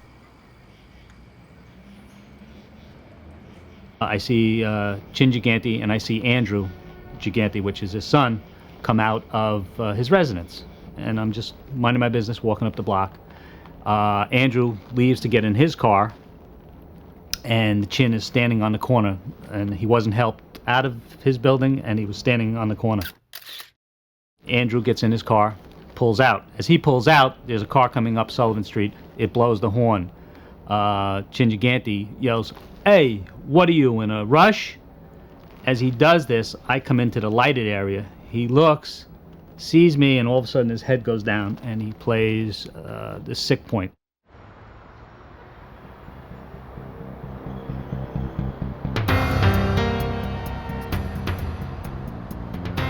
Another break followed Detective Bruno's surveillance successes. The FBI managed to rent an apartment close to the townhouse of Gigante's companion, Ms. Esposito. An agent would exit through a back door in the rented apartment building and position himself about 50 feet from Ms. Esposito's townhouse. From there, Miss Esposito and Gigante could be seen from time to time. An agent watched the couple for 4 months between midnight and 2 a.m. Assistant U.S. Attorney Andrew Weissman, who later would have to prove Gigante's competency to stand trial, was delighted with the agent's observations. And lo and behold, when he was inside in a place where he didn't think he was being observed, he did all of the normal things that any of us would do. Matter of fact, what was unusual about those surveillances was that there was nothing unusual about him. He was normal. He was talking to people. He was counting money. He never wore a shoddy bathrobe. Indeed, the only time he was seen in a bathrobe was, not surprisingly, when he got out of the shower. He would wear a nice, fluffy, Brooks Brothers type bathrobe, which was not at all like the bathrobe that he would wear when he was on the street. So it became pretty obvious to the people conducting the surveillance that he was engaging in a concerted effort to give an appearance to the public that was false, that was not the way he behaved in real life. Investigators continued to watch Gigante's bizarre public behavior.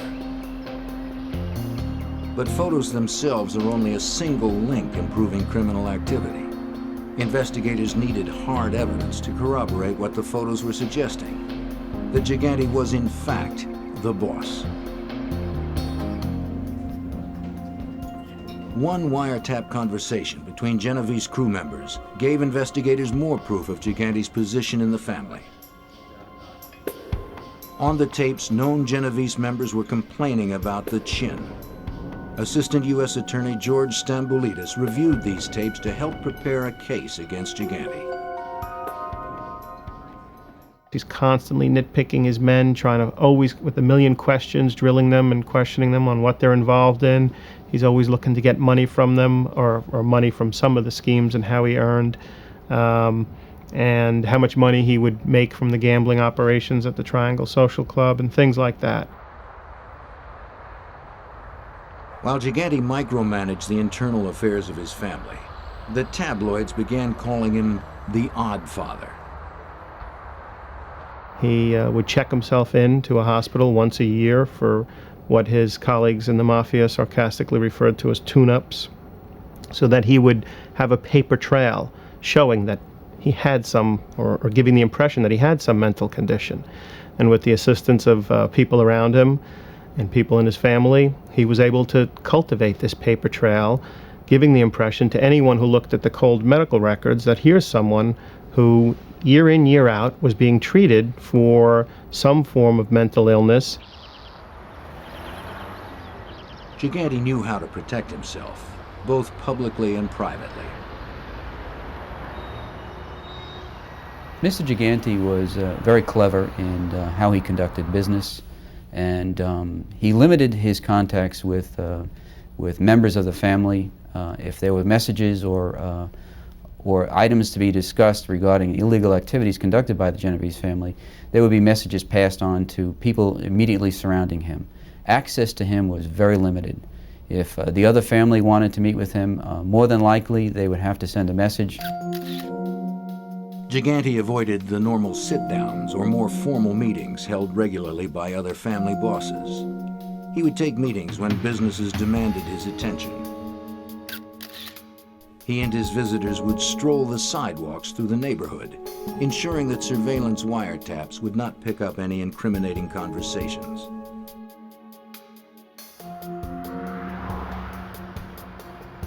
The always careful Gigante also suspected Ms. Esposito's phone was tapped, and it was. He never talked business on the phone. He would simply use a payphone or make arrangements to talk elsewhere.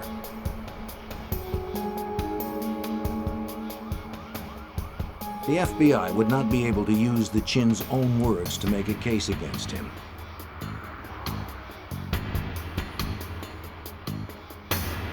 Other mobsters were not as smart. Sophisticated bugging operations were allowing the FBI to capture a multitude of other mob business on tape. In early 1985, the Justice Department was bearing down hard on a number of high-level organized crime figures. Most were being charged under the RICO Act. Though RICO had been around since the early 70s, it was only now receiving its first real test. Two of Gigante's men had gotten wind that the bosses of the Gambino and Lucchese families would soon be arrested. They wondered if the chin was vulnerable. One commented that if he gets pinched, all those years in the asylum would be for nothing.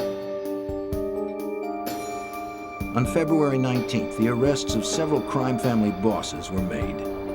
The next day, Vincent Gigante checked himself into the hospital and stayed a week. He had successfully avoided the indictment against the New York bosses. Among those arrested was Paul Castellano, head of the Gambino crime family. Prosecutors never brought him to trial. He was killed before they had the chance.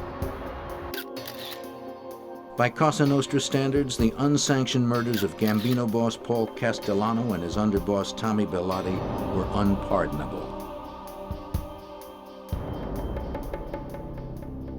Although John Gotti, a captain in the Gambino family, acted shocked at Castellano's death, it was widely believed that he was responsible. Within 2 weeks of the murders, Gotti had publicly taken over as boss.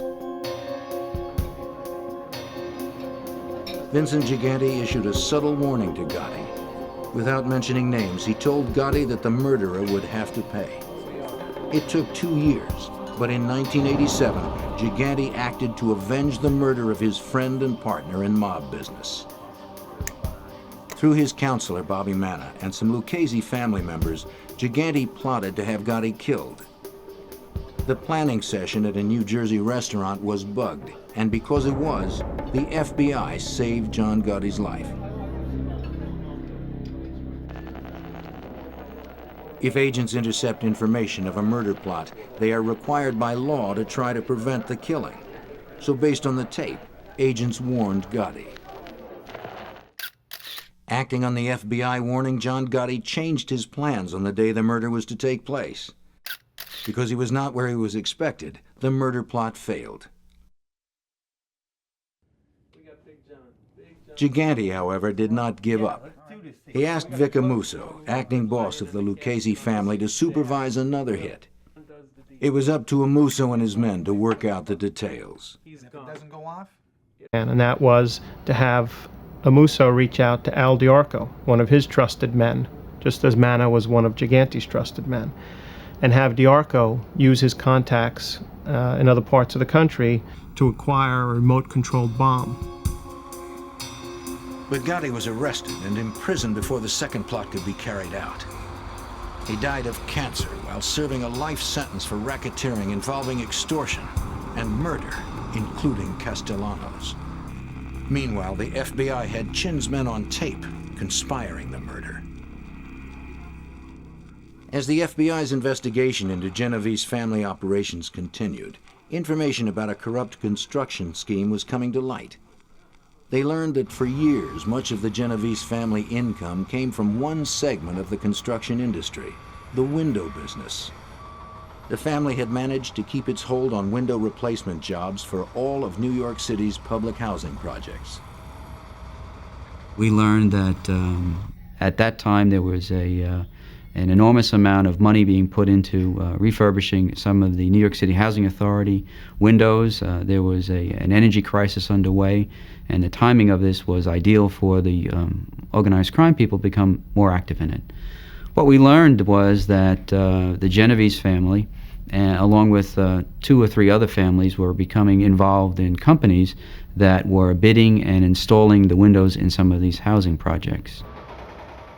From the late 1970s up until the late 1980s, there was approximately $190 million worth of contracts given out by the city of New York for the window replacement industry. It was classic mob business and a textbook example of racketeering. The Mafia took over an industry to the exclusion of legitimate businesses. Union officials were corrupted. In this case, Iron Workers Local 580. Bids were rigged, and companies or workers trying to play by the rules lost out. For years, the Lucchese and Genovese families operated their construction schemes autonomously. By the early 80s, they realized that a partnership would be much more profitable. By this time, the Lucchese family had a firm hold on Local 580, and the Genovese family had corrupted several contractors. They cooperated because it meant more business. By using the Local 580 as a tool, they were able to exclude several contractors from coming in and bidding on some of these projects, and in essence created a somewhat of a monopoly for themselves. On nearly all city housing authority work, and on much of the new construction for the city, the Genovese contractors and installers paid $2 a window. $1 went to the Lucchese family, 25 cents to the collector, and 75 cents to the boss for the family's role in handling the union. The other $1 went to the crooked union officials who looked the other way as jobs went to non-union workers. Refusal to cooperate often carried a penalty of violence. In the late 80s, a carpenters union delegate had both of his legs broken by Genovese men for refusing to cooperate, though he maintained that he was unable to get a good look at his attackers. And in 1992, a delegate from Local 580 was shot and killed coming out of his house on Long Island over a disagreement with his Cosa Nostra contracts.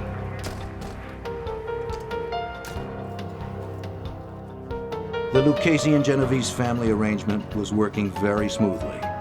That is, until Peter Savino was persuaded to wear a wire. Savino was a Genovese soldier and point man for the window racket. We built a case on him, a murder case on him, and it was sufficiently compelling that he realized, like many of these people, that he didn't want to die in jail. So what did he do? He decided to cooperate. And for an 18-month period made tape recordings of people in the Genovese family and people in the Lucchese family operating this scheme.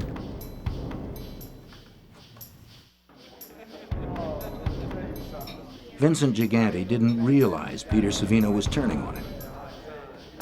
He was happy with Savino's work and satisfied with the window scheme's progression.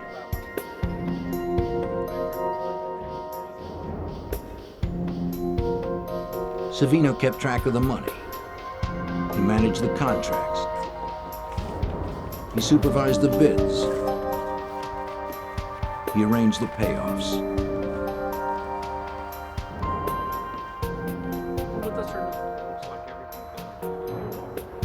The boss was happy, but some Genovese family members began to suspect Savino.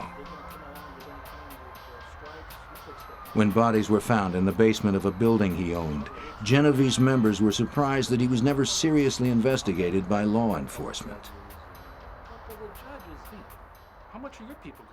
As a result of that, people speculated, well, Savino wasn't arrested, yet these bodies were found in a building that's tied to him.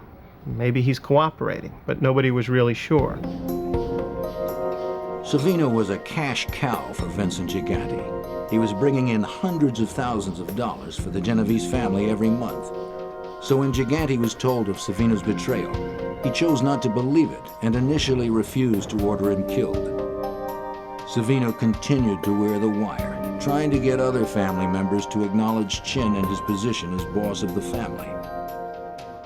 Gigante's troops, however, could never be persuaded to break the boss's rule about not mentioning his name. Remember Uniseal? Vincent had said when it came time to bid. Oh, okay, I'll mention him. He had said to go out and bid the work. It was, don't mention that name. How can you talk like that? That was pretty damning proof. Even though it didn't give you a specific crime, it told you that this was a man to be feared. It was hardly somebody who was incompetent.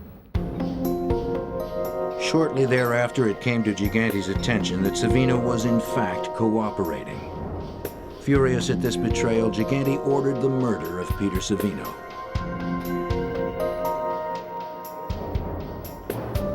By that time, the FBI had relocated Savino well out of Genovese's family reach. but not before he supplied agents with thousands of hours of taped conversations.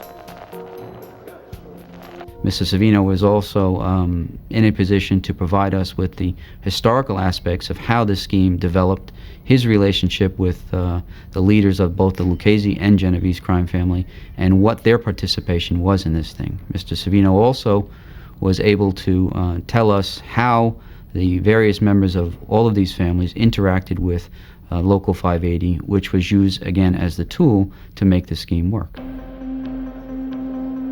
The FBI was successfully employing the RICO laws to bring down New York's most powerful bosses. As a result, high-ranking family members saw that their only way to avoid long prison terms was to cooperate. Among them were Gambino family underboss Salvatore Sammy the Bull Gravano.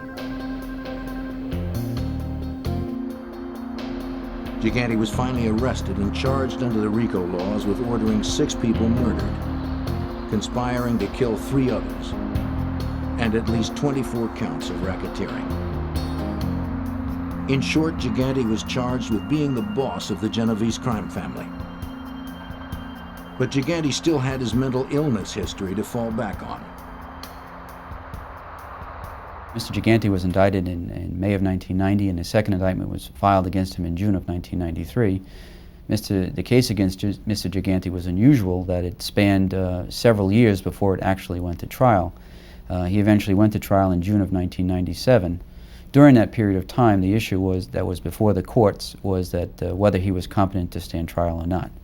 That issue was finally resolved in 1996.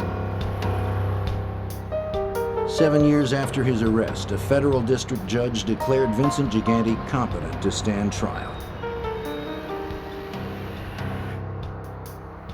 Vincent the Chin Gigante was 69 years old when a jury convicted him of conspiring to kill 3 Mafia figures, including Gotti and Savino.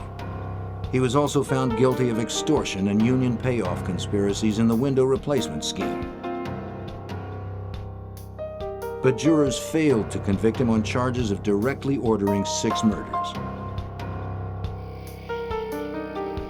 Now that Gigante was convicted, his defense lawyers argued that he was not fit to be sentenced. They claimed he was too old, too frail, and too mentally incompetent to understand the punishment.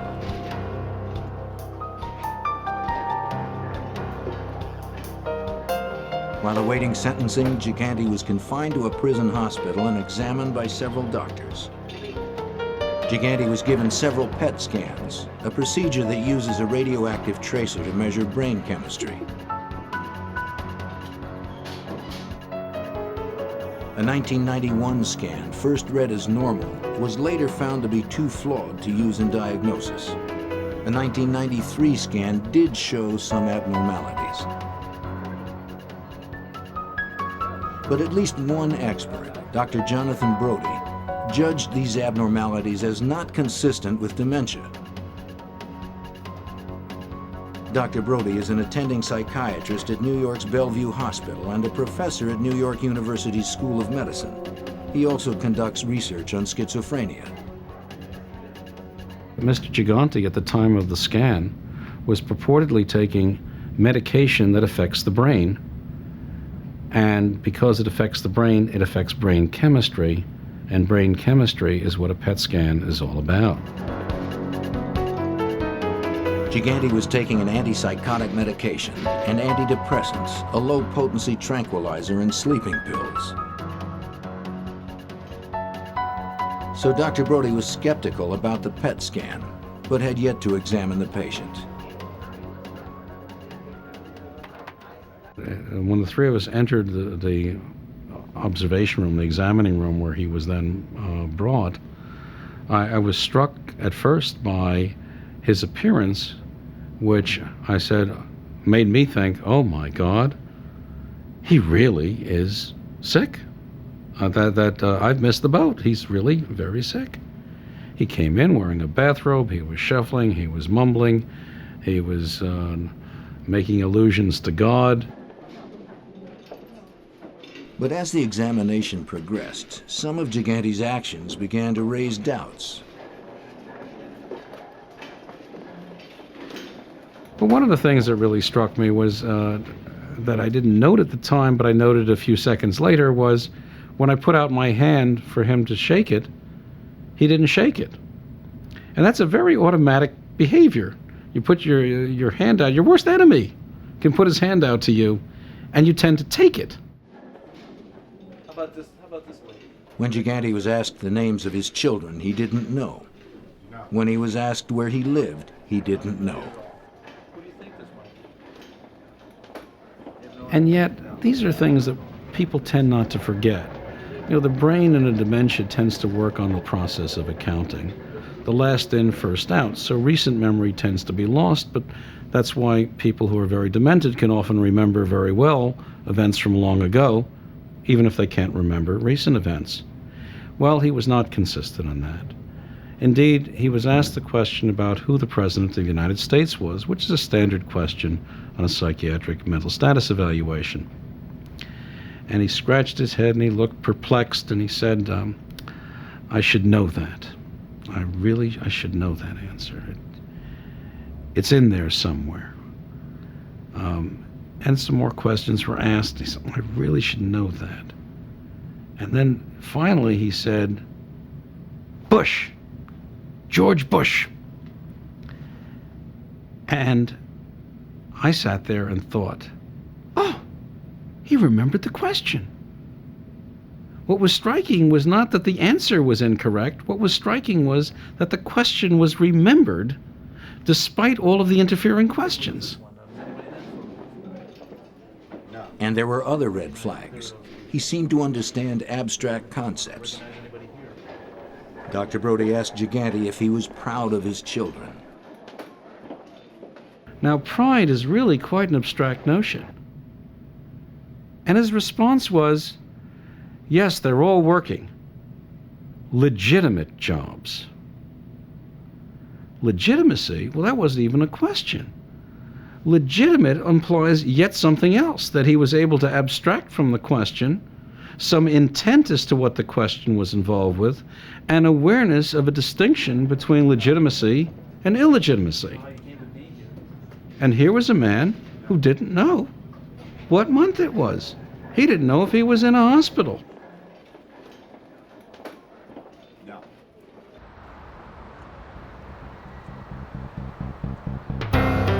These and other inconsistencies contributed to Dr. Brody's conclusion that Gigante did not suffer from progressive dementia, vascular dementia, or schizophrenia.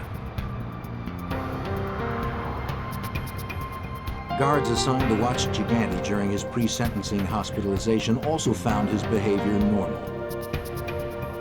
They testified that he was active around his prison hospital cell and polite to the hospital staff. He did not need help to shower, to groom himself, or to feed himself. The lawyers all put in affidavits that they couldn't communicate with Vincent Gigante at all. Well, when he was in jail, he managed to speak with the prison counselors. When you sort of talk to the sort of low-level people in jail who have to take care of inmates on a day-to-day basis, it turns out he knew exactly what had happened. He knew he had been on trial. He knew that Gravano had testified against him and didn't have very nice things to say about him. He knew that his sentencing was upcoming. He knew what the issue was before Judge Weinstein as to that he had to decide that he was competent to be sentenced. It was completely at odds with what his lawyers were telling Judge Weinstein. Some psychiatrists thought Gigante really was incompetent. Others thought he was faking. 5 months and dozens of tests later, the judge ruled. The judge said, in short, the defendant's cognitive and emotional capacity and his communication skills are equivalent to other 69-year-old defendants with limited education. No hallucinations interfere with his abilities to participate in sentencing. He understands the fundamentals of criminal substantive law and procedure. He is deliberately feigning mental illness to avoid punishment which he fears. Defendant is competent to be sentenced and to serve an appropriate term in prison. Shaliro described efforts of the FBI and prosecutors as historic and courageous. This has been a battle that certainly I've been involved with for the last 20 years, and certainly I think agents that will continue that on over the next 5 or 6 years. If the effort could be sustained and the resources maintained, I think we're on the verge of really reducing the effects and the impact of the Cosa Nostra. To be sure, the government's legal victory in the Gigante case was partial. The jury, after all, failed to convict him of the 6 murder charges. He was originally sentenced to 12 years.